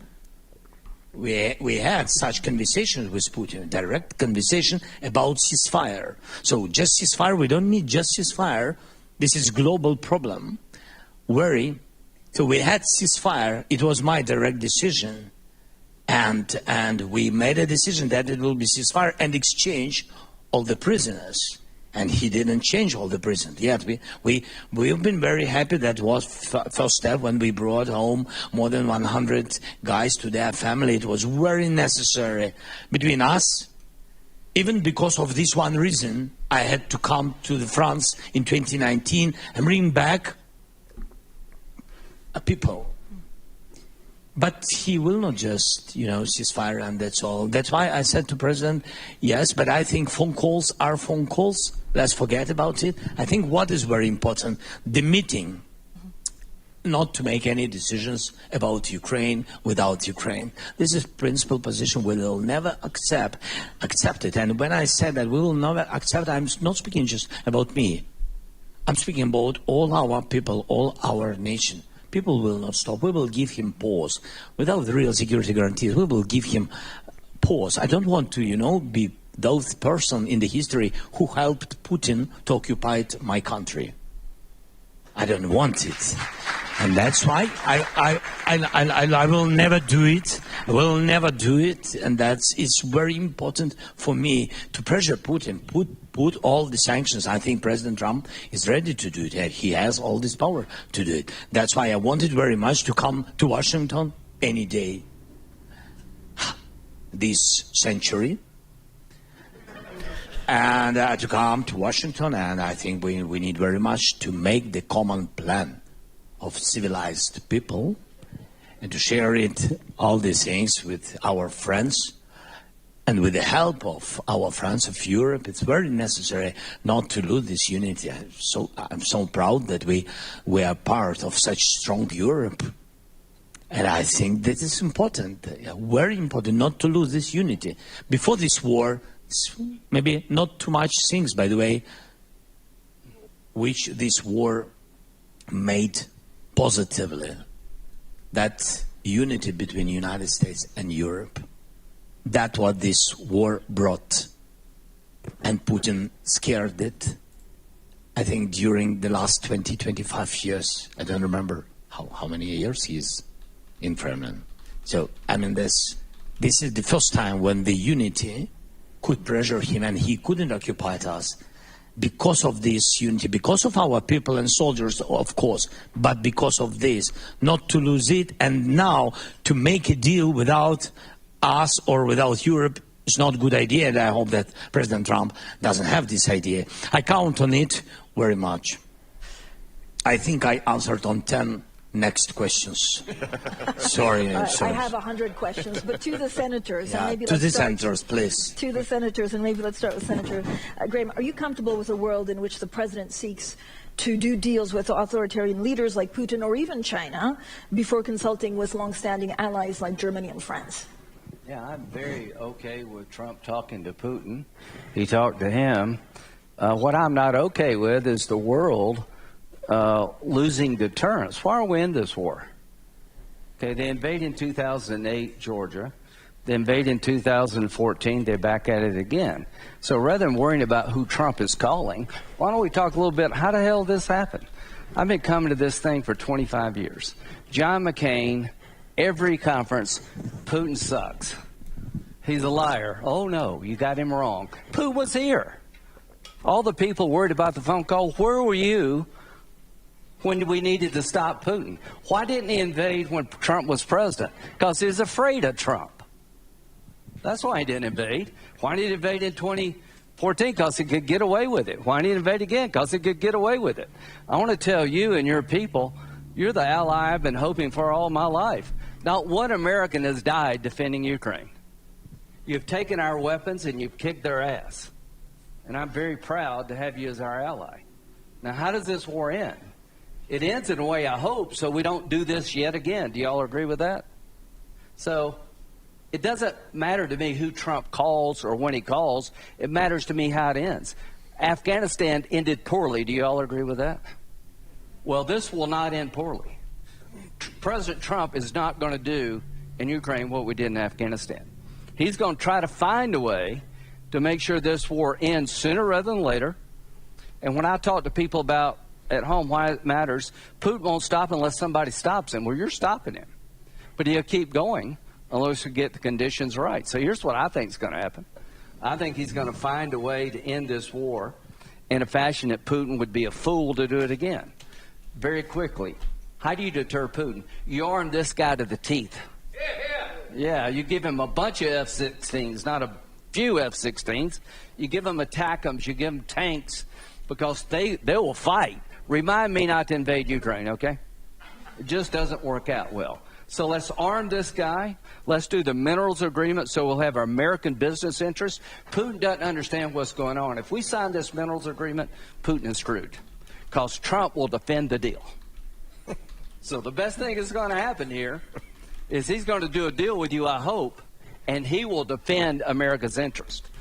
So this war is going to come in, I hope, sooner rather than later, and it's going to come in a way where it won't happen again. I have every confidence in the world that Donald Trump will end this war in a way that there will be no third invasion of Ukraine.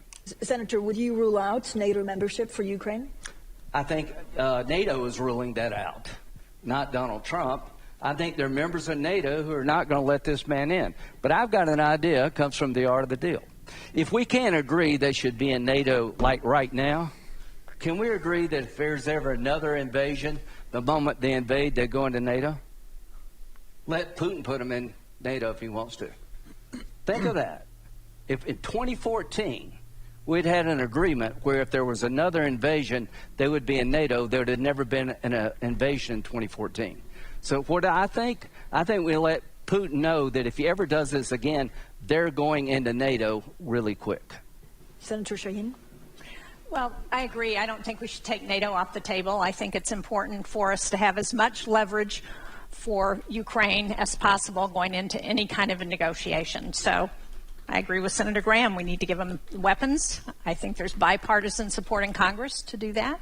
I think we need to make sure that NATO membership continues to be on the table, and we need to do everything, and we need to ensure that Ukraine is at the negotiating table, because one of the mistakes in Afghanistan was that the Afghan government was not at the negotiating table when President Trump in his first term negotiated a peace agreement there. Senator Cornyn? Well, I think one mistake that Americans make sometimes is to assume that other people are just like them and don't recognize that a unique history and culture may affect the way that people like Vladimir Putin view the world. And it's clear that there's no cost-benefit analysis for Putin here, because he's sacrificing hundreds of thousands of Russians on the battlefield, and now North Koreans dying by the thousands. And Putin doesn't seem to care, and the people of Russia don't seem to be holding him accountable, perhaps because they're only hearing one side of the story. So I think we need to recognize that Putin is driven by a vision of restoring the Russian Empire, and that's why I believe that he won't stop at Ukraine, and that's why it's so important that we must stop him together in Ukraine. But does a peace deal need to go back to the borders in 2014, the same borders? I think the peace deal needs to be something that this gentleman right here can sign proudly, and that, first of all, does justice to what happened to Ukraine. Just between Russia and Ukraine, the deal needs to provide that justice for Ukraine. Second, it needs to be structured in such a way that it sends a message that there is no next Ukraine, that Russia does not just move on to another country to play the same script. And the third thing is we need to set it up in such a way that when China is looking at this outcome and they look over at Taiwan, they think, maybe not such a great idea. And there's one thing I feel obliged to add, because we are Codell McCain. We still keep John's name. Partly that's out of affection, but partly it's out of honoring his commitment to hold fast to the Atlantic Alliance. And what I want people here to know is that, at least for the Senate, there is strong majority, super majority, in favor of supporting Ukraine, seeing this through, making sure this does not come off as a win for Putin and embolden him further. And while you will hear, obviously, other voices, there is a strong, strong, big core of people like Dick Blumenthal, who's been in 6 times to Kiev to battle for this. There is a very strong reservoir of determination in the Senate to see this through, and it is a bipartisan reservoir of determination.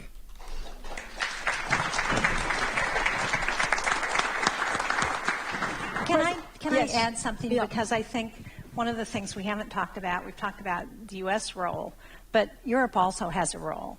The sanctions that we've put on Russia are a lot stronger if Europe is fully engaged in those sanctions. And Europe has also contributed to ensuring that Ukraine can defend itself. So we've got to remember that it's important for us to act together. Yeah, and what did we get wrong in 2014? What did we get wrong in 2014? Well, we didn't give Ukraine much weapons at all. We gave you a lot of blankets. So we didn't have the policy of giving you what you need to defend yourself, right? We didn't mention anything about the consequences of another invasion. We didn't seize the moment to integrate our economies by doing mineral deals. Everything we didn't do in 2014, we better do now. Including going after that shadow fleet that is keeping his money flowing in. That shadow fleet has gotten away with way too much. But President Zelensky, I mean, what we understood from President Trump is that there'll be no NATO, no U.S. troops, and Trump is happy to carve up land.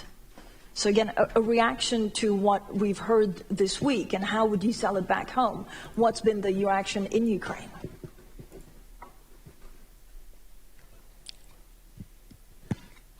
The reaction in Ukraine. The reaction in Ukraine on the battlefield. That's what we have to do, or in all our cities when people just work, try to do business, and not that really, and then helps our soldiers. That's the reaction on everything. And of course, when we hear, some not positive messages, of course it has big influence. The worst thing when you have big influence on moral of the people. Because, today I think only such things, love to Ukraine, believing and trusting that we will have just peace and will that we will defend our country, and we are right, and it's fair, absolutely. And I think that's things which really hold us. But about the NATO, I mean that I heard so many times from American side. By the way, Biden's administration and now from President Trump, I heard a lot of messages from them by phone. My first phone call with the President Biden, and my first question, will we be in NATO? He said no. And I said, we will see.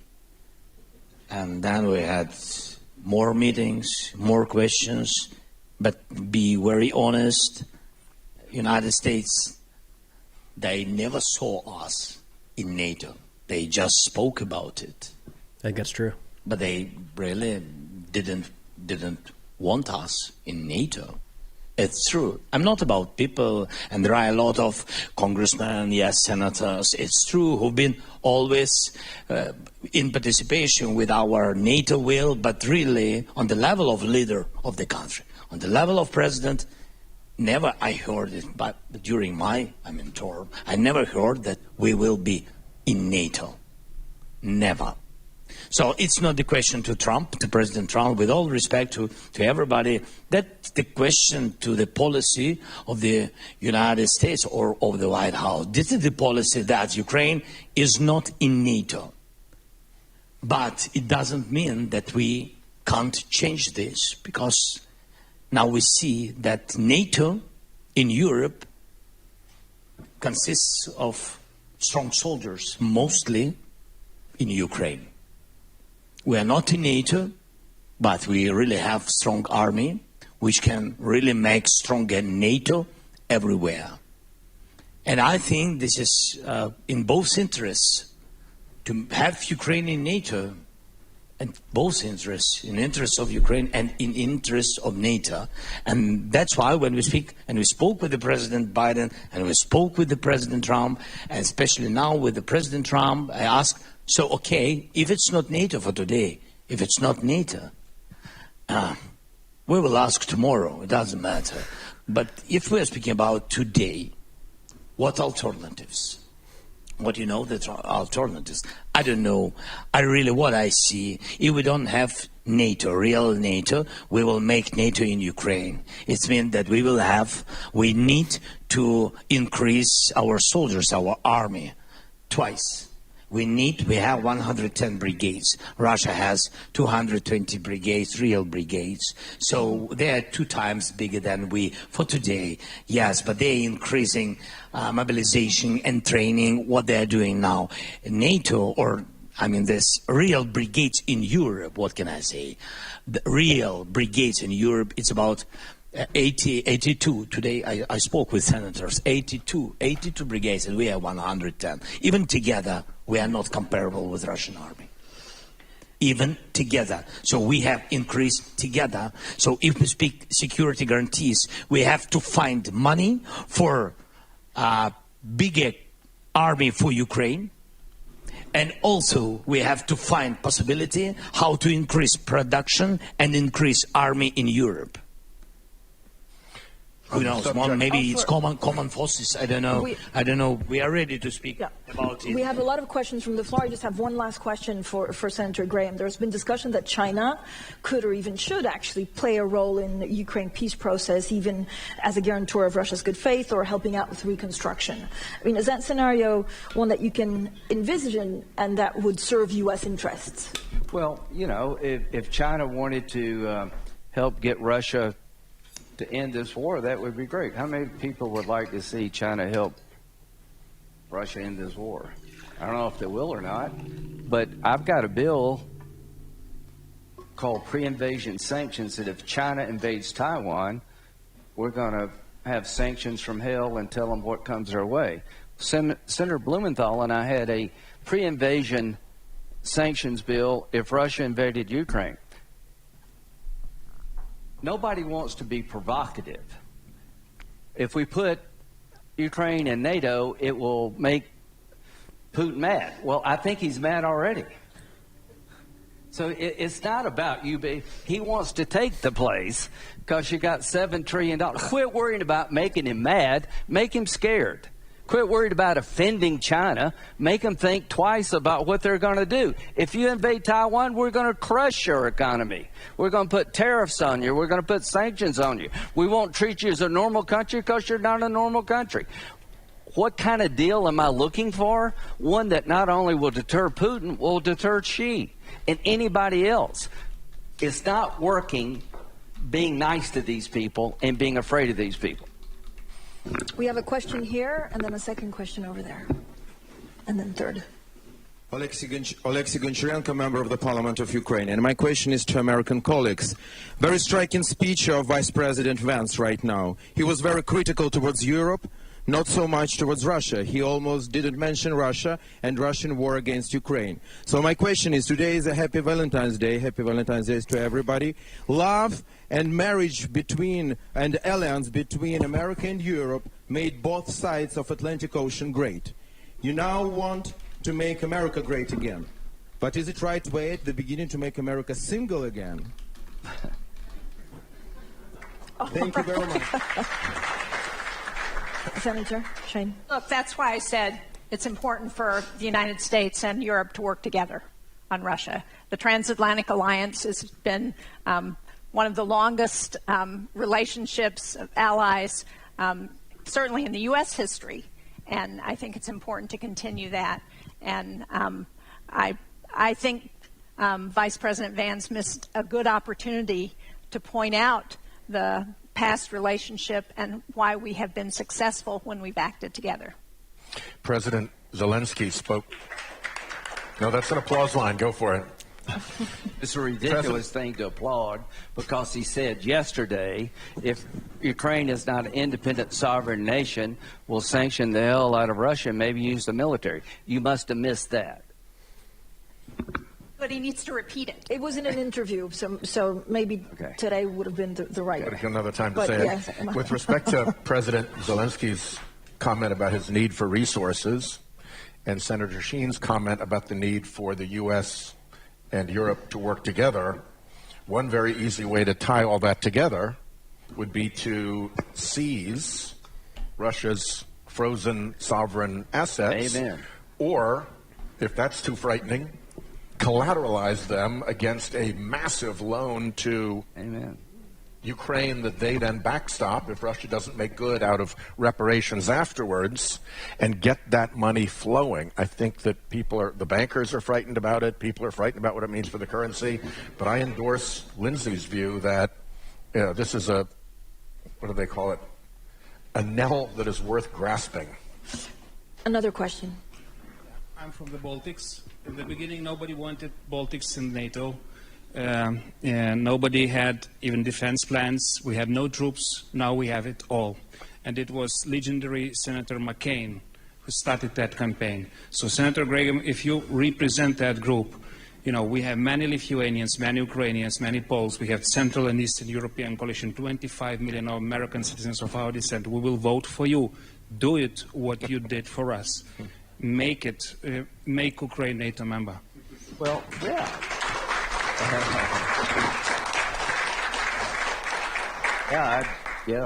I'm okay with you being NATO.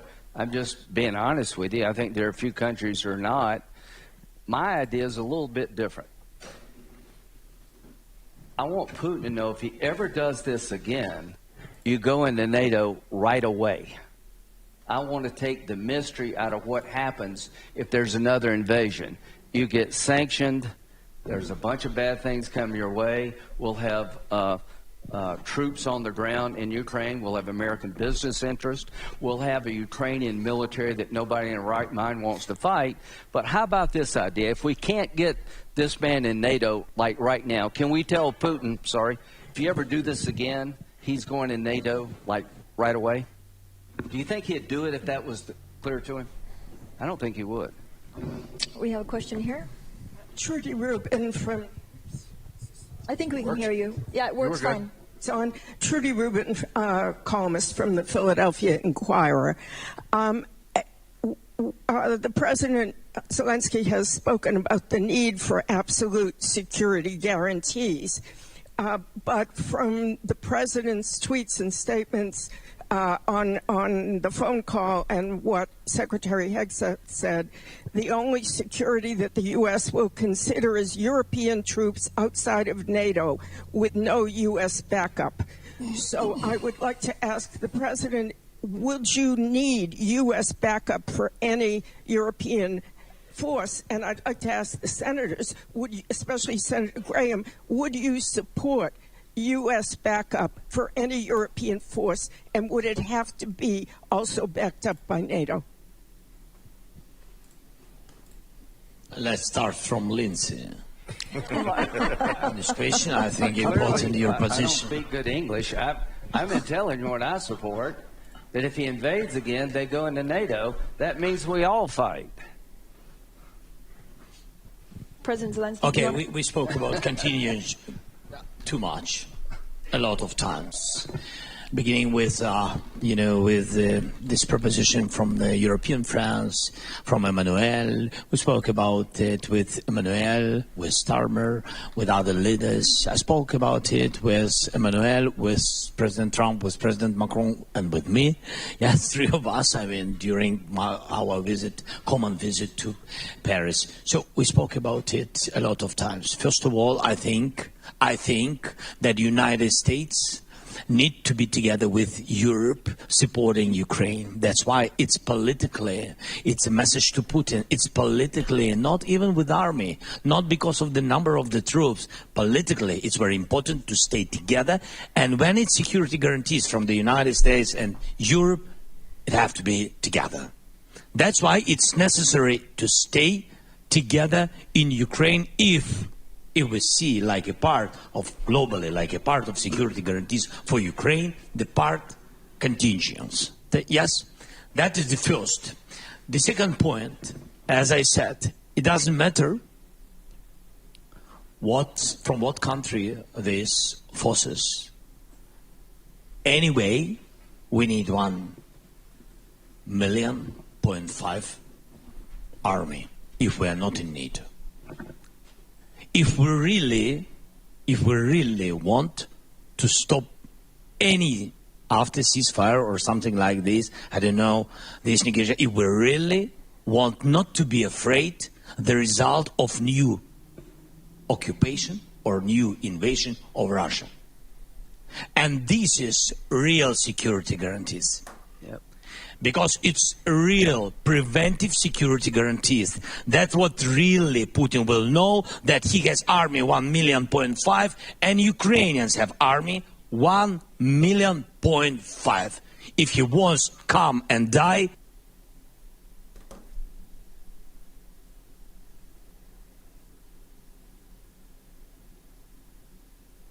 so I think they just ended it. That was kind of a key piece there.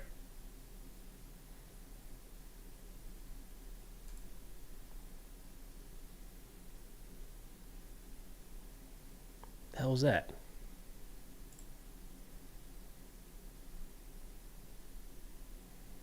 Than other alliances and etc.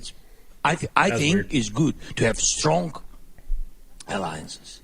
So that is my point of view. And of course, really between us, our soldiers already did their homework, where the troops of concrete country, and I didn't share it with countries, it's just our view, because we know what's going on our territory, where we really need additional forces. So we already have the map with the number and kind forces of our partners where they have to stay.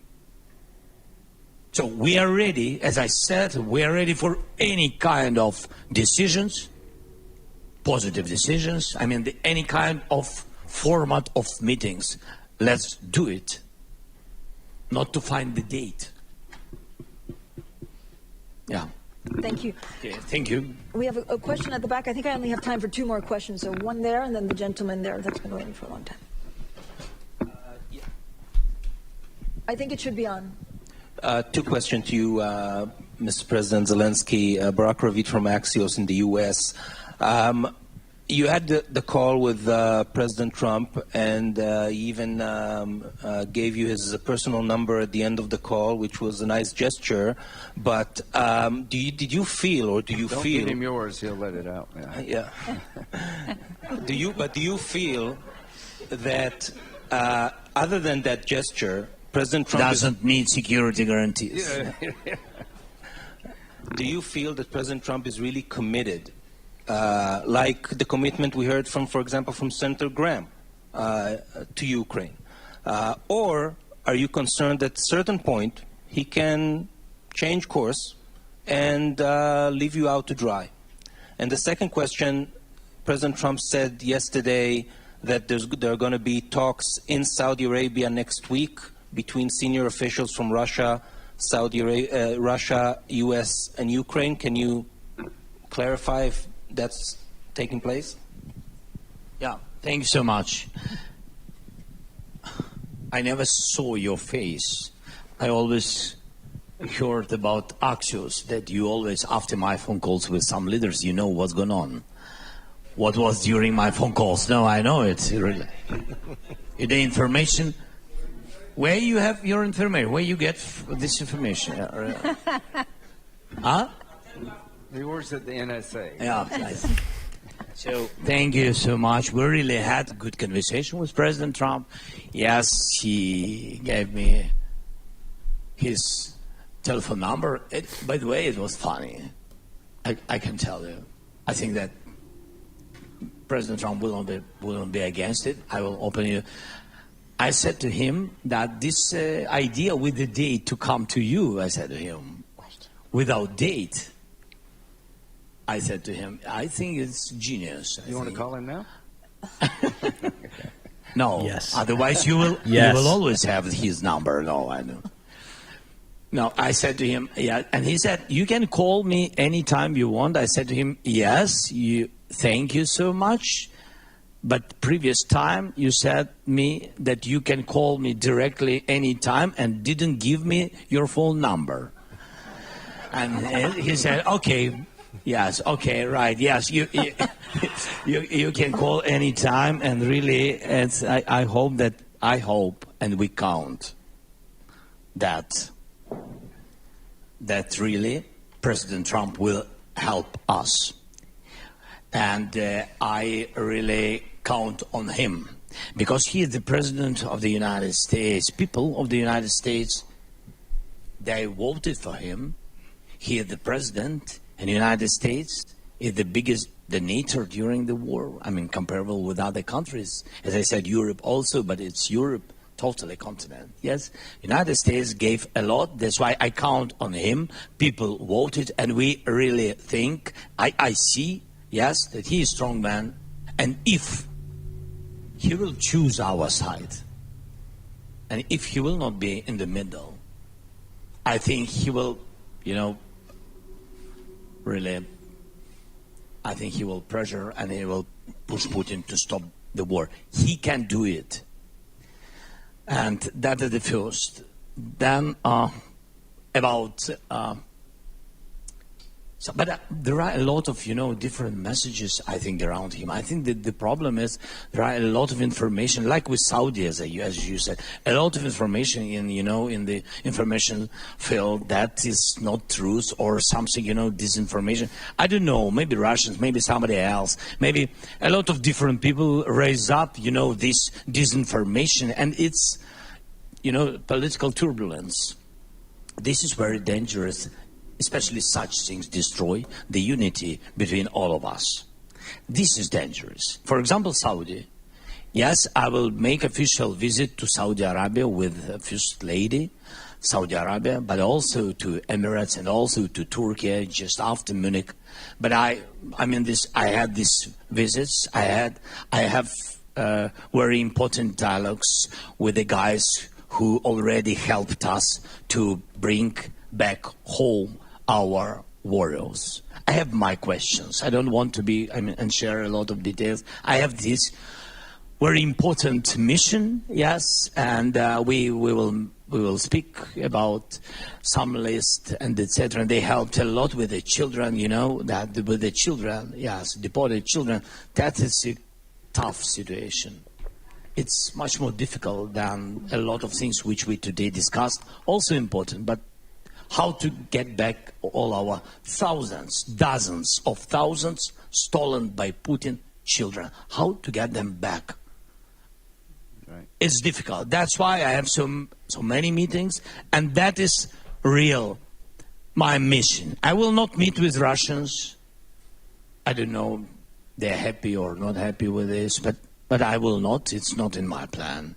I will meet with Russians with only one Russian guy, with Putin, only after we will have common plan with Trump, Europe, and we will sit with Putin and stop the war. Only in this case I'm ready to meet, not in other compromises platforms. That's very clear. President and Senators, thank you so much for joining us. That's all we have time for. Thank you. Thank you. Thank you so much. All right, we did it. We survived the technical issues. I'm pretty sure Russia hacked the stream at some point to cut it off. That's the only logical explanation. But we got it back. And the lag, probably bad actors involved with making my internet connection slower than it needed to be is the only real way to view that. But let's talk about what we just saw here a little bit. I'm going to close out that live stream in the hopes that it doesn't mess with, close out their live stream so it doesn't mess with ours here for a minute. So thank you for everyone for making fun of my background. It's the default kangaroo background. I don't know what else to tell you. I haven't changed it. Maybe I will. So a couple things stood out to me in that one that I thought were first off, Senator Graham, holy hawk, right? So let's start out with kind of walking through it chronologically here. Zelensky's statements, right? I got all my notes there's no way anybody can read this writing. I can barely read it. So a couple notes from Zelensky that I thought were interesting is I feel like he doesn't get enough, there's not enough appreciation of this aspect of Zelensky. He's a very good politician, and I think it gets lost in the U.S. because there's such a radical divide on if people like him or don't like him, and the people that don't like him hate him and view that there's a lot of trying to take advantage of the United States in a sense. But when I say he's a good politician, if you'll notice throughout everything he said today, it was very much Trump is strong. Trump can win. Trump is the one who can defeat Putin.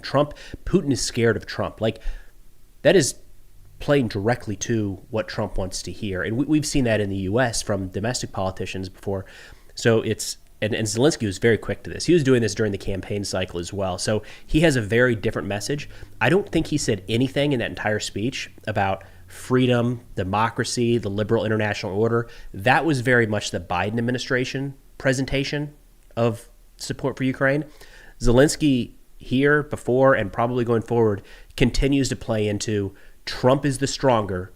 I hope he falls on our side because he can deal a defeat to Putin. I did catch that he said he's ready to meet with Vice President Vance and he's available today, tomorrow, whatever it might be. That was a little concerning because that meeting between Vance and maybe some others and Zelensky has been talked about for quite a while. So the idea that today that's still not on the books makes me a little bit nervous that it might not actually happen, which would be a big swing and a miss for the two to be in the same place and not actually meet. Regardless of the direction it goes, they definitely should take the opportunity to sit down. Zelensky also hit on something here that I think we gloss over in the United States a lot, is he says Ukrainians are not going to give up. So no matter what the ceasefire deal actually looks like, if Ukraine is not involved in that, there's probably no real chance that the Ukrainian military, Ukrainian citizens are ready to just give up and cede everything to Russia. And for anybody who's been following the war, I don't think that's surprising. Don't think that's shocking. That's probably the perception you've gotten. But that's kind of the key aspect if you got to pull Ukraine into this portion. So they have to be a willing participant because right now Ukraine is arguably I would say they are the most effective and arguably one of the strongest militaries in Europe. I mean, when you're looking at like modern tactics and some of the drones they've been able to put out, long range drones too, not just short range, there is a wealth of military knowledge there. They're a very lethal fighting force. It's hard to believe that they could be pushed right now against their will to lay down arms entirely. So we should keep that back in mind. Now, shifting over to Senator Graham, the senator from South Carolina, holy shit. This is interesting because he's definitely on Team Trump, right, in a lot of ways, and he's being much more hawkish than we've seen from really anyone in the Trump administration at this point. He did say something that I want to clarify. He said no Americans have died in the defense of Ukraine. That's not accurate. I don't know the exact number, but there have been a fair number of American volunteers who have gone over and have given their lives to fight for Ukraine. They're all in an unofficial capacity. They've not been part of the U.S. government, or they're not there as a part of the U.S. government. But I do think we should note that there has been a sacrifice there. It's a fraction of what the Ukrainian people themselves have sacrificed. But just a quick note, there have been some Americans that raised up, went over there, and gave their lives. Graham also played directly to Trump, right? Saying Trump is strong. Trump is the one that can actually bring this to a close. I thought it was interesting, and then the only way to do this is to arm Ukraine to the teeth. Not a few F-16s, a bunch of F-16s. ATACMs, Javelins, Bradleys. Like, Graham is saying send them all of the equipment to help them win this war, which is a very different message than we're hearing, honestly, from anyone else in the government right now, to include a lot of folks during the Biden administration. There were very few on either side of the aisle that were this hawkish, send them everything they need right now. There's a portion of this that I think probably needs I don't want to spend much time on this because it's a hypothetical situation he just throws out there, but it's this idea that what if we put something in place where there's a ceasefire, and if Russia goes into Ukraine again, that will be the trigger to bring them into NATO. I don't, I'm kind of torn on that because on the one hand, what he's getting at is, let's say they draw the lines right now along the line of contact and say one step further, Ukraine becomes a member of NATO. That doesn't change any of the pushback from NATO member states right now. It just kind of kicks that conversation down the road, really. And there's a part of me, again, I kind of like the idea of putting something like that on the table. Like, if Putin acts, then this will be the response. It feels like, again, kicking it down the road, and it does feel a little bit like just giving up in a sense and giving in that Russia has taken this territory. That's the end of that conversation. Next time we will stop them. But it was an interesting point, interesting idea. I think he actually referred to that as part of art of the deal. Again, just how can he get as many Trump points in there as possible, which, look, Lindsey Graham's an effective politician, so maybe there's something to be said there. I'm going to stick with Graham and then kind of wrap up with Zelensky here. So I liked another quote from the senator that I've mentioned before online, and it's been especially after the Orishnik missile strike, if you remember that, and all the conversation was, oh my God, this is awful. Like, what do we need to do? We need to back away and make sure that we don't upset Russia anymore. And I thought, like, what happened to where, like, why are we so scared of Russia? And it doesn't seem like that's a mutual thing. Like, they're not concerned about what we do. It's the other way around. And Graham kind of hit on that where he said, we're so worried about making Putin upset, we should be making him scared. That's kind of a traditional neocon, Republican, hawkish stance of they should not be the ones dictating the terms. And, there's a personal bias shining through here, but I kind of like that approach. Like, we've got a big stick and we should threaten to use it at times. And this might be the time to threaten that. Then shifting over to and kind of wrapping up here with Zelensky's last couple statements here. He brought up a good point talking about how the U.S. has long talked about Ukraine entering NATO but never done anything about it. He's right. It's long been a conversation, kind of a carrot at the end of the stick, and there's been no action taken on that front. It's harder today, I would argue, to get Ukraine into NATO than it was in 2015 after the initial Russian invasion. And it's just kind of been, it's hard to tell. It's one of those things where Russia viewed it as very serious. Like, this is going to happen if we don't, at some point in the future, NATO membership for Ukraine is going to be a real thing. But in the United States and across NATO, we just kind of drug our feet to where we tend to really look, the stream just cut out. The stream cut out and came back on. That was weird. Okay, so with Trump, we tend to have this deal where, and I'm guilty of this myself, where we very much are looking in the box at what's been done in the past to predict what might happen in the future.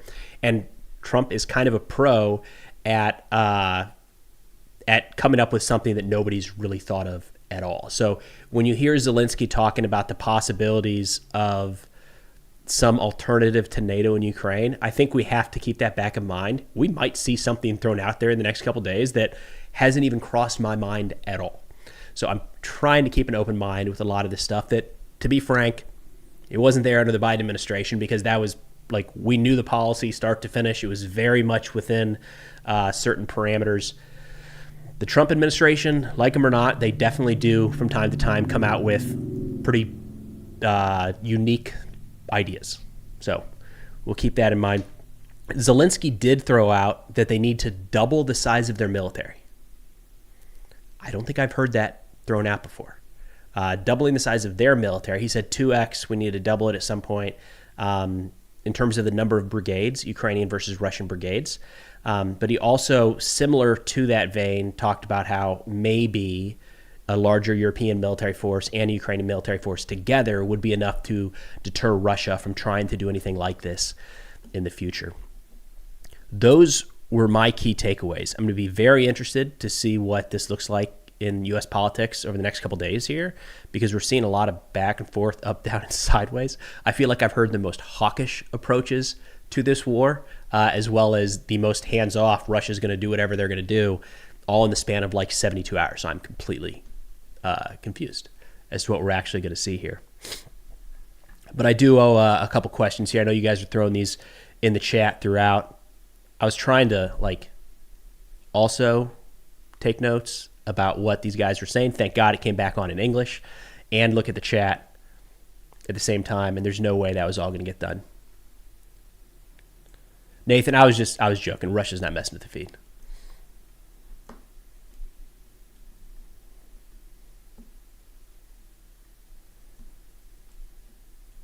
So I'll put, when I post this live, what I'll do is add some chapters down below. So if you want to go back and see what was Vance's speech, although, to be fair, for me, the much bigger takeaway was everything that came out of the Zelensky town hall. I think that was much more relevant to a lot of the content we cover on this channel, a lot more relevant to the ongoing war in Ukraine. The Vance speech at the very beginning was, I think, important still, but maybe not as time sensitive as some of the later stuff that we got from Zelensky. But we're going to go ahead and wrap it up here. I appreciate everybody stopping by. This is coming up, 2 hours ago. Okay, that was unexpected. That was fun. We'll see what other events like this we can put together in the future. I'll try to stick to most live streams being Friday afternoon, some sort of schedule there. But Munich, they're doing that whole time difference thing. Try to accommodate as best we can. But again, thank you everybody so much for stopping by. I had a lot of fun. Hopefully we all were able to kind of dissect this together, understand some of these key statements.